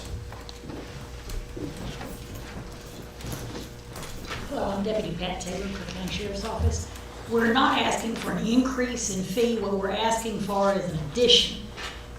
Sometimes we do writs of execution, and it may take 1 hour, 2 hours, a whole day, 3 days, and we have no way of charging the plaintiffs who are responsible and own this writ for the fee of however many officers it takes and how long it takes. So many counties have an additional fee of so much per hour per officer after a specific amount of time. So I have rewritten this to say 2 officers are allowed 2 hours, and anything over that, we're going to charge $50 per officer per hour. That way, we are not being charged. We don't have to absorb the fees for plaintiffs filing suits on somebody else. A lot of these of which are credit card companies from out of state, and yet we're their cheap debt collectors. So I'm asking for an additional fee, and the only other fee that we're asking for is a per document fee. A lot of times I have to create documents, like a sheriff's deed. I have to create documents, bill of sale, et cetera, and I'm asking for an $85 per document fee, but everything else is the same, and I've contacted everybody, all constables, including the Kerr County Animal Control, with reference to any changes they want to make, and as of this time, everybody says the fees are fine.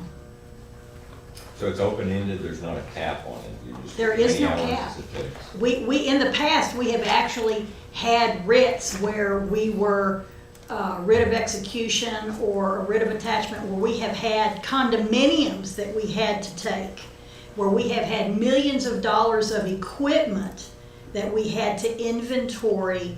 Now, those writs may end up being pulled, but we still have an enormous amount of hours inventorying, putting it on the internet, getting everything ready for a sale, trying to get them. We still have to get the most money for the plaintiff. And so $200 is what they pay. And, you know, we're talking about thousands of dollars in fees that we could charge, and we're just breaking even. We're not asking to make any money. We're just trying to break even and at least pay for our own costs and expenses. Motion by Commissioner Baloo, second by Commissioner Gibson to approve the fee schedule as requested. Mr. Reeves? Excuse me.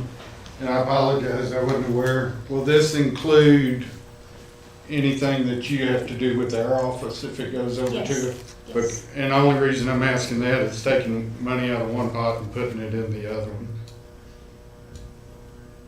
Is there something we need to know about how that should be structured? I'm just asking so I'll know when we're trying to collect on taxes. Well, I remember about a year ago or so, I lose track of time.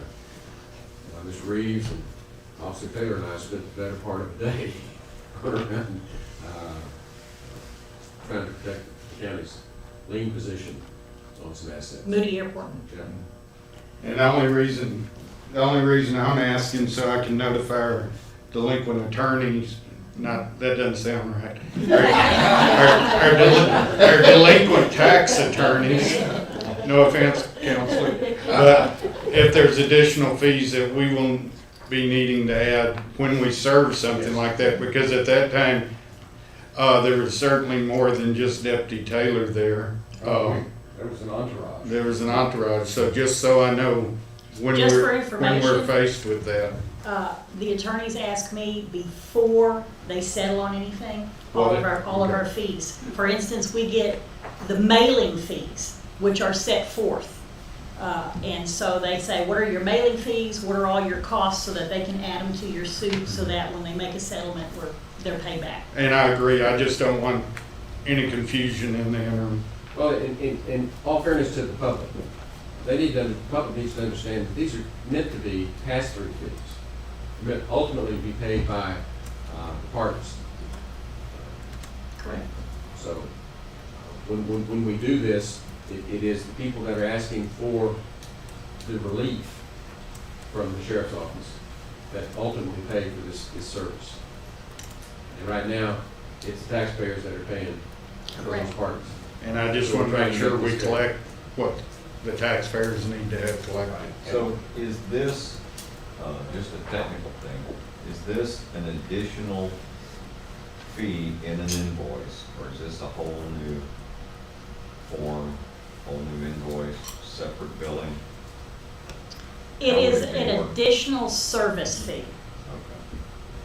So it's just with whatever we're sending to that particular plaintiff? Correct. The plaintiffs are made aware before we take one step of all the fees that can be charged. It's really just a line item added to the invoice that's Exactly. already presented. Exactly.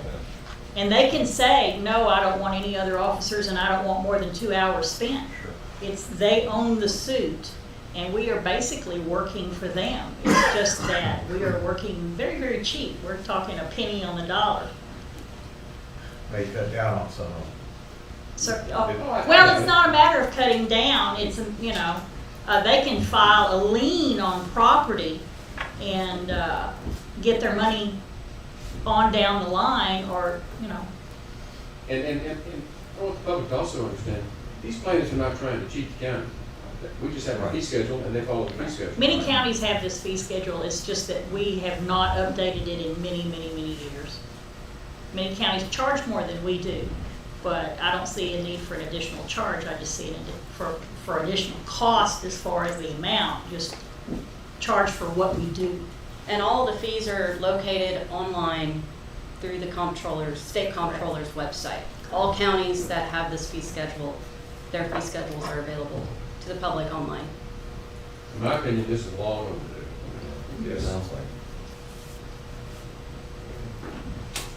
Okay. Yeah, we have a motion in a second, so those in favor, raise your hand. Unanimous 5-0. Thank you, Mr.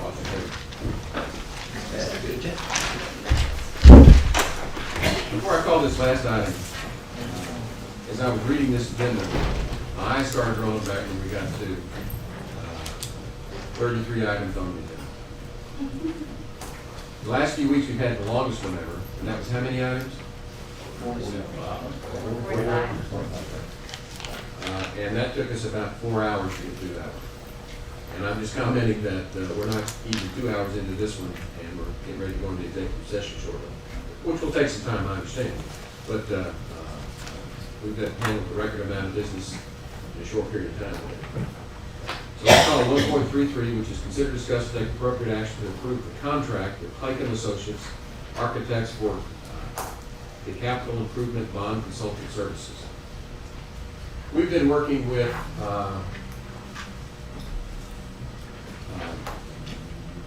Jolie and Willis, who handled the bond issue for Ingram a couple of years ago. And Bobby Templeton serves on our CIP. He recommended her. She works with our bond counsel.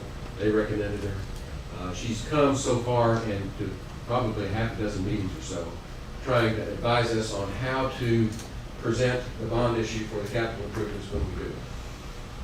And this is an educational function. This is not an advocacy role that she's playing. She's advising us. And this is a contract that they proposed. They are architects, and what they generally do is use her, and then they get paid their architectural fee when they take the contract to design the capital improvements that are going to be built.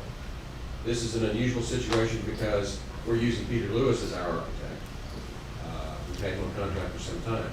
And so this is an actual consulting role where she's helping us with this bond issue. And she's been very, very helpful, very insightful. And the architect submitted a contract to us, a consulting, that was an AIA contract, standard contract form, which was not applicable at all. And sent it back to him and asked him to revise it. So he sent it back and he just revised the same form that did not really apply to the situation.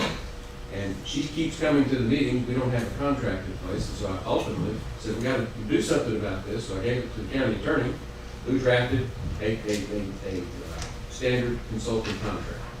And that's what this contract is. It's her work product that we sent on to them. And one of the main purposes was, they estimated that over the year and a half period of time, it's going to cost about $30,000 to help us. And they had a lump sum contract that I didn't want a lump sum contract, so I had to come back and break it down into increments. So we pay as we go. And that's what we've done here. And that's why the CIP asked me to put it on the agenda and bring it to you so that we can officially establish our legal relationship with Jolie. And as far as the CIP progress, just to report what she's helping us on right now, we had a meeting where each one of the members of the CIP had 3 team captains to help them with their designated project for this bond issue. And we did this several months ago, 3 or 4 months ago. And the unanimous result of that group, as they got up and made their practice pitches, is that there is not enough awareness for people to understand what it is that we have and why we need these improvements. And so what we've done at the CIP level is we've embarked upon what is a bond project awareness program. So, for example, this month is the West Kerr County Annex. And Bobby Templeton's been meeting with the Rotary clubs and then going around advocating, you need to know what we've got out there and how bad it is, and why we need to have our own facility that's been upgraded and modernized. Are we going to coordinate this with our own press officer? Yes. I haven't seen any of the, no, I don't mean that. I've not seen a press release saying Bobby Templeton will be at Rotary Club. We can fix that. Yeah, that needs to go out ahead of him doing it. Well, So people will go. and just so you know, this month is the West Kerr County Annex. Next month is the courthouse, and the courthouse security, the need for that 12-person jury room down there and having to move the tax office. And then the month after that, we're talking about our storage needs. And we had originally talked about trying to refurbish that old juvenile detention facility that we're probably going to rent out at this point. And so now we're working on a new storage facility that we're talking about putting over behind the ball fields across on Spur 100 across the road bridge. And that'll be next month. And then we'll take off the month of December. And then I think January we kick off with the indoor arena awareness. And then try to go from there. Well, I've said all along. Animal control is last. Animal control is last, but that will be February. February will be the Earl Air campus and what we're going to do with the tax office down there. And then we'll wind up with the animal control. Then we put together, then we start advocating the bond issue itself. We'll have everything priced out at that point.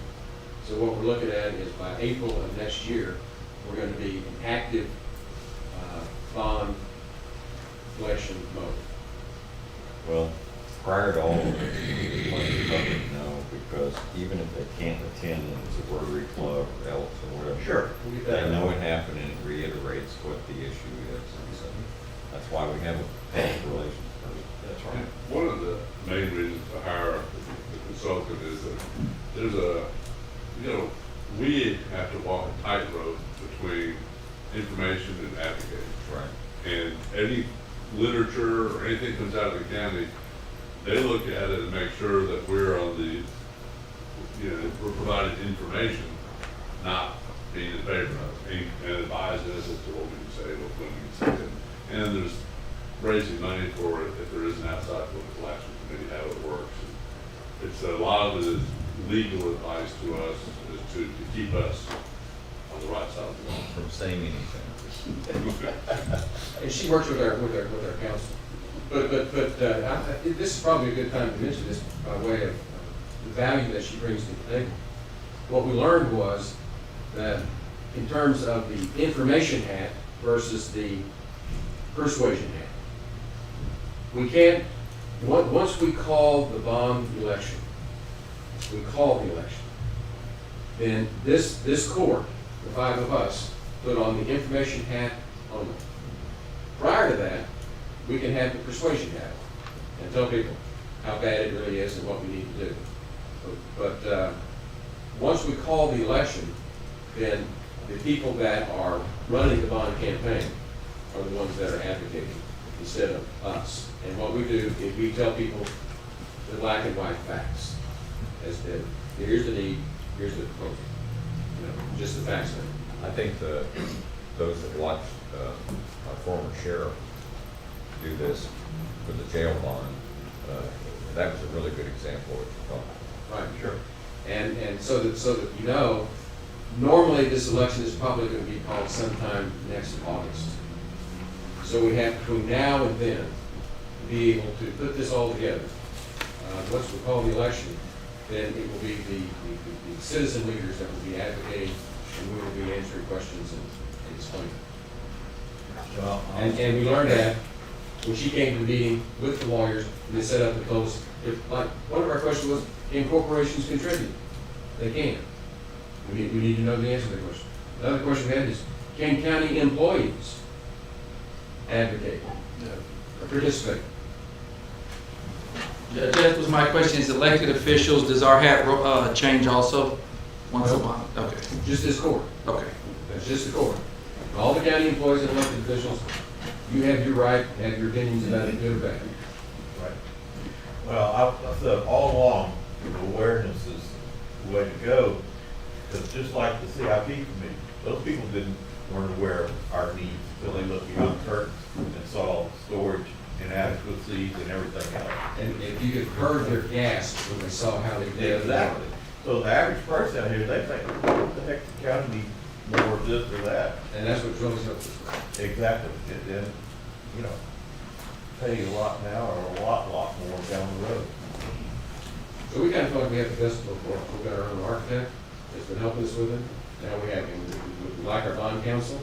Now we've got the consultant that they work with on a routine basis to help us with the project. Good example, you know, y'all know I was at Ingram High School before here, and those roads and drainage, everything was a wreck at that high school. And Bobby Timpson got that bond passed, and that thing was slick and nice. It was like driving through a war zone, our roads and stuff, until that bond passed and everything, and it's not that. It really was. It was terrible. It was like where they take Jeeps to test them. Yeah. I mean, there was a whole from my ag department that a Volkswagen disappeared. No, it was bad, and now it's slick, and it's one of the best hospitals in the hill country.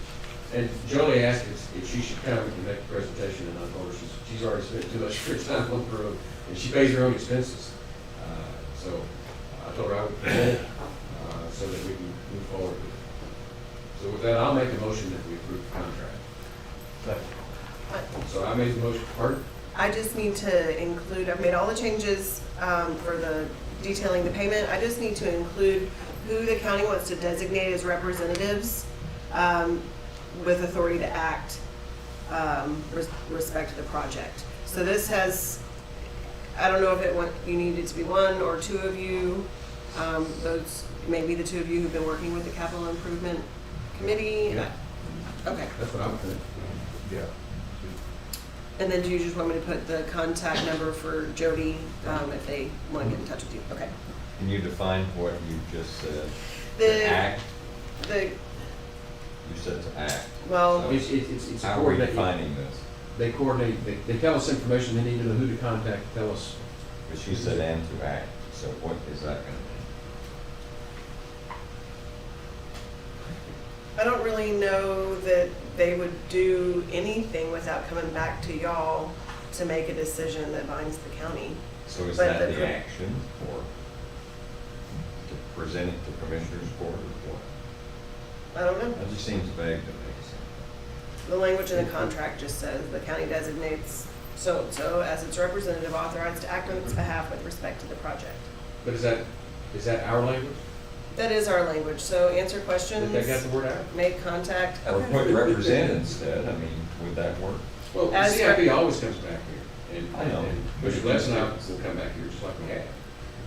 I'll take out authorized to act on its behalf and just put as its representatives with respect to the project. The court does the action.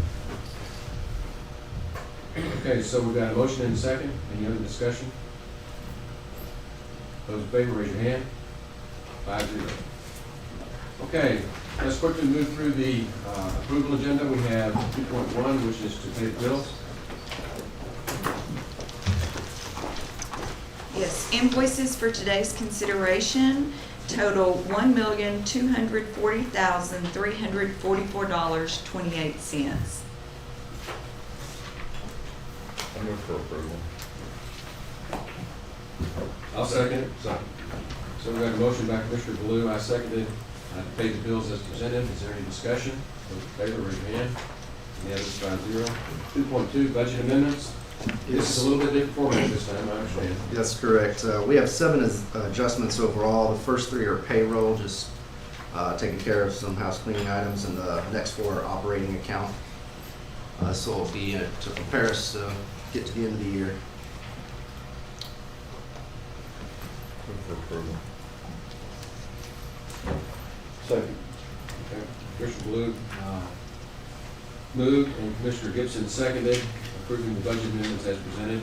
And so the public knows what we're talking about. We have a number of pages because this is the fiscal year end adjustments to comply with our budget requirements. So is there any other discussion? Those in favor, raise your hand. Unanimous 5-0. Late bills. There are not any. Auditor reports. There are not any. Very good. Then we'll move on to monthly reports. Yes. For August 2021, payroll approval report, County Treasurer Tracy Sullivan, Constable monthly report, Constable 1, Tony Rodriguez, Constable 2, Kyle Snyder, Constable 3, Tim Wilkie, Constable 4, Brad Ryder. Fines, judgments, and jury fees collected, JP1, Mitzi French, JP2, J.R. Spawn, JP3, Kathy Mitchell, JP4, Bill Ragsdale, Environmental Health, OSFF, Director Ashley Batters, Auditor Anthony Shelton, and District Clerk Dawn Lance. I move for approval. Second. Motion by Commissioner Harris, second by Commissioner Blue to approve the monthly reports as presented. Any discussion? Those in favor, raise your hand. Unanimous, 5-0. Court orders. Yes, the court orders from August 23rd, numbers 38884 through 38926, and from our August 26th meetings, court order 38927.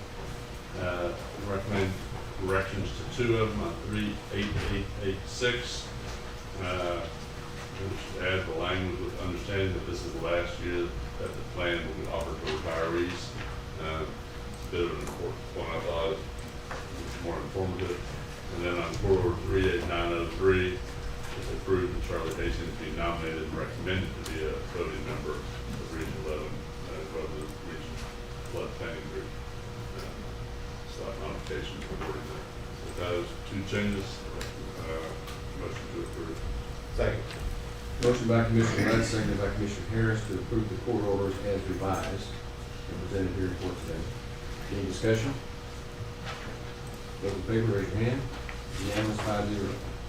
Information agenda 3.1, status reports from department heads. Yes. Good morning.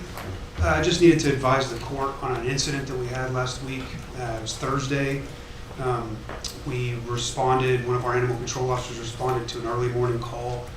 Somebody was arrested, and we take what we call protective custody of any animal that they have with them. This individual had a dog, so the animal control officer went to the location, picked up the dog, placed it in a crate, put it in the back of the truck, and left. Ended up at the shelter, went to the back of the truck, the tailgate was down, and there was no crate or dog in the back of the truck. So once we found this out, we launched a search for the animal in between the areas where he had been. Thanks to the sheriff, provided some of his staff, deputies, and we did an extensive search. I will say this does have a happy ending. Sheriff assigned an investigator that assisted me with figuring out exactly what happened, which we did. Turns out that the tailgate was actually left open when he departed the scene. I contacted the owner of the missing animal on Friday around 3:30, and he did advise that he had his dog back, uninjured. He does not live here, but he does have his dog back. Everything is okay. I wanted to thank the sheriff for all the help that he provided in this. I wanted to thank Kerrville Pets Alive because I notified them and they had people looking as well. And I wanted to assure the court that I am going to take action to remedy this. I'm going to be doing a review of our procedures whenever we do pick these animals up, see if there's anything we can improve on to keep this from happening again. So that's what I'll be looking at this week to try to prevent anything like that from happening. But it was a good team effort that we had between us and the Sheriff's Office of Kerrville Pets Alive and other citizens in looking for this animal. So it was a mistake by our department, and luckily it turned out the way it did. But we'll be figuring out how to not have this happen again. Well, what I would say, Reagan, is we understand that this was an inadvertent incident and mistakes happen. And the other thing that I would like to acknowledge is the good Samaritan that found the crate and returned the dog to the owner. We appreciate the public's support and understanding as we have to deal with issues such as this. And it was, as I understand, did we ever find out how the injured person was doing in the hospital? Yes, they did not make it, sir. It was a fatal vehicular accident. And apparently, I think he had a relative that followed him. Yes, intoxicated, arrested for DWI, and we had to take possession of the dog. That's how all this happened. So. Correct. Just so the public knows that, yeah, the owner of the dog was arrested for DWI, and that's why they took custody of him. But you know, hats off to Reagan and them. You know, we found the dog. I just wish the owner would have called us instead of Reagan calling him. You know, I had several people assigned to it. I believe the dog was released to the owner about 10 a.m. and about 4 p.m. we were still looking. I was visiting with Commissioner Les about that time, and Reagan got a hold of him and let him know the dog was found. It saved us about 6 hours time. But we understand these things happen. Yes. But we really appreciate the way the departments work together, offices work together. Yes, and we appreciate the help of the public too. Okay. Any other department head reports? Then let's move on to elected officials. The elected official reports. Yeah. Real quick. Talking about Dr. Templeton, yeah, and I told y'all earlier, I don't like thanking a group of people because you always forget somebody. But I need to thank Dr. Templeton during the storm. He opened up the cafeteria where we personally took about 50 cots over there one night. I need to thank him. Also, the Methodist Church opened up their church and we housed people during the storm also. But I want to thank both of them. Good morning. I just wanted to report that I attended the fall conference of the County District Clerk Association last week between Wednesday and Friday. District Clerk Don Lentz was also there. And I believe there's a new fee that's going to be charged on civil cases, both in district and county level. $20 fee, and I believe it's going to be for county facility or court facility. I have to double check, but I'm going to come back to the court with a full report on stuff. So I thought that would be interesting or good information for y'all to know with the, the bond thing coming up. There's going to be a new fee to help with that. So. Thank you. Any other elected official reports? No? Nope. Okay, 3.3, status reports from liaison officials. We're going to call you first, Commissioner. I'm overburdened. You have some calls to make. You have to call and make appointments and stuff. I want to thank the Historical Society. Bunny's always on top of things. Just pleasant to see you. Right. Always nice. They do a good job, so. Any others? I think the judge was there as well. I know he was there. We were both in Austin last week at the tax legislative conference, which was actually, I thought it was one of the better ones because there's some programs I think that one was about the American Rescue Plan and some of that stuff, which was interesting. Was there, and we talked briefly about with the TIDC Oversight Committee meeting last Friday, and was hosted by Medina County, and they're doing Courthouse Annex, which was quite interesting. I didn't know to Shuhart that their commission's courtroom was not large enough for the number of attendees we usually have at ours, even though it was very, very nice. But he said they don't get a whole lot of people at their courtroom, but we do. He said, we frequently have quite a few here. But the meeting went well, and what we will be bringing back on our next agenda is to give a little insight. There's some additional, we've all heard about the Lone Star program from the governor arresting people. They're looking at trying to hire the state hiring attorneys to prosecute the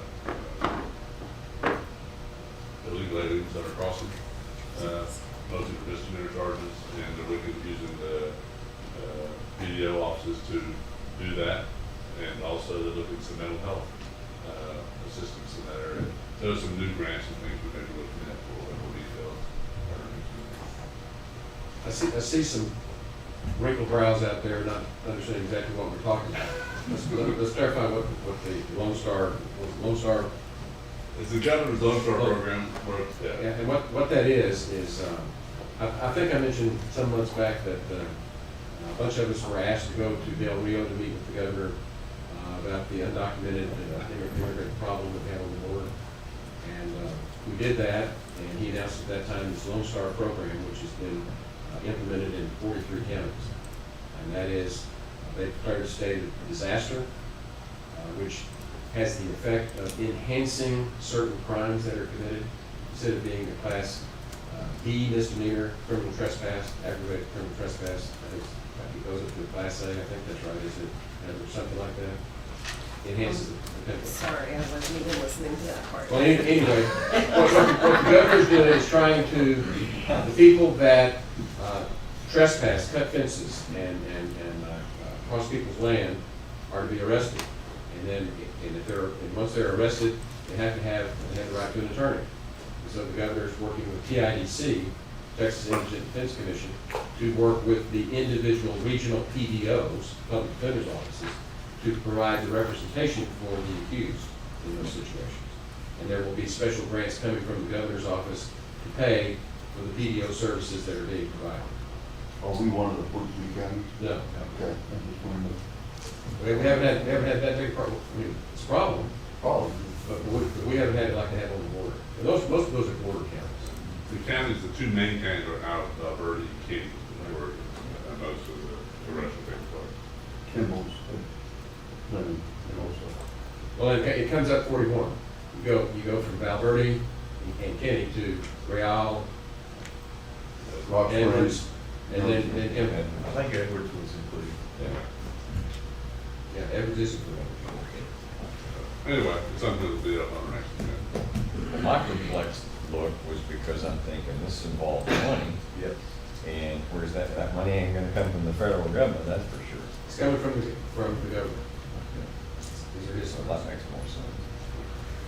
And it really is an efficient use of assets that we have. That PDO is a great asset. We use them to handle that situation without burdening those counties individually.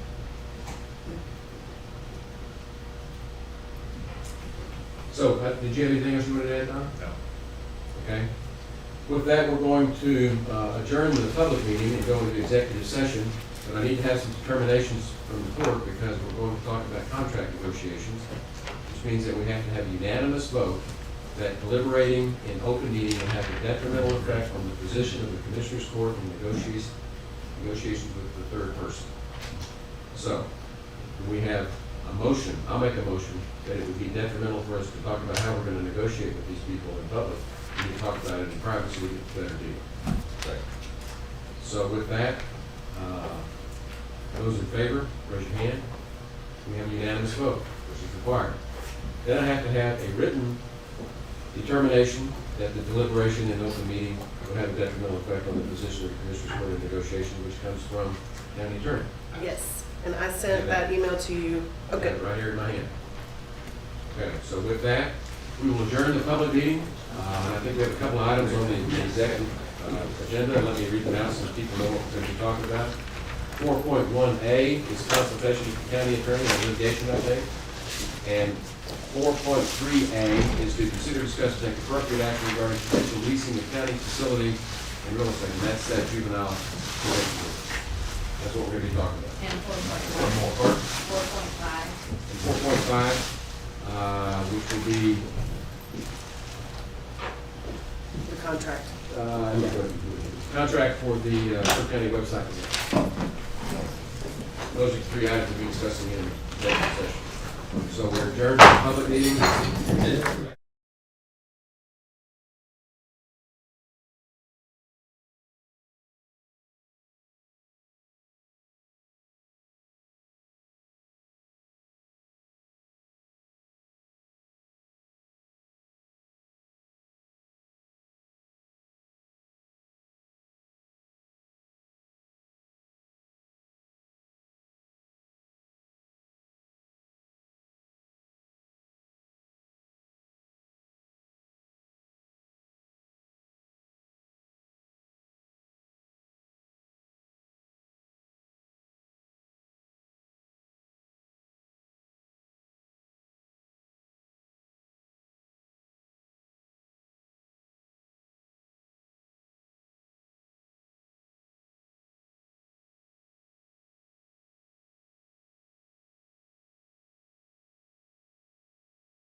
It is 12:24, and we come out of executive session.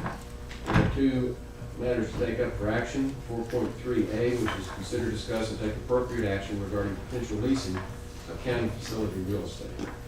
Judge, I make a motion to appoint a committee for our policy regarding the sale or lease of county property in relation to the juvenile detention facility. And we would appoint yourself, Mr. Gibson, and Jason Davis. Second. Okay, motion by Commissioner Left, second by Commissioner Blue, to designate myself, Jason Davis, and Beck Gibson as the committee regarding our policy, our leasing policy. Any discussion? Those in favor, raise your hand. Unanimous, 5-0. Did you hear your name? His His ears were Go burning. in, Jason. Been here the whole time. You just got designated. Congratulations. Good job.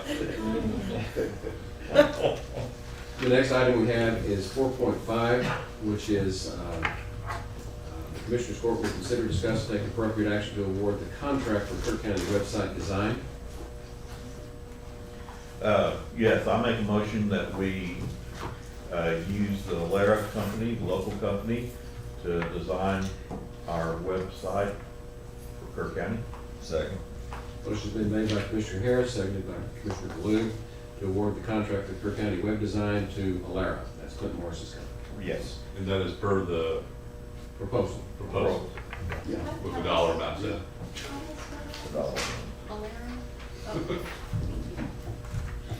Okay, any discussion? Those in favor, raise your hand. Unanimous, 5-0.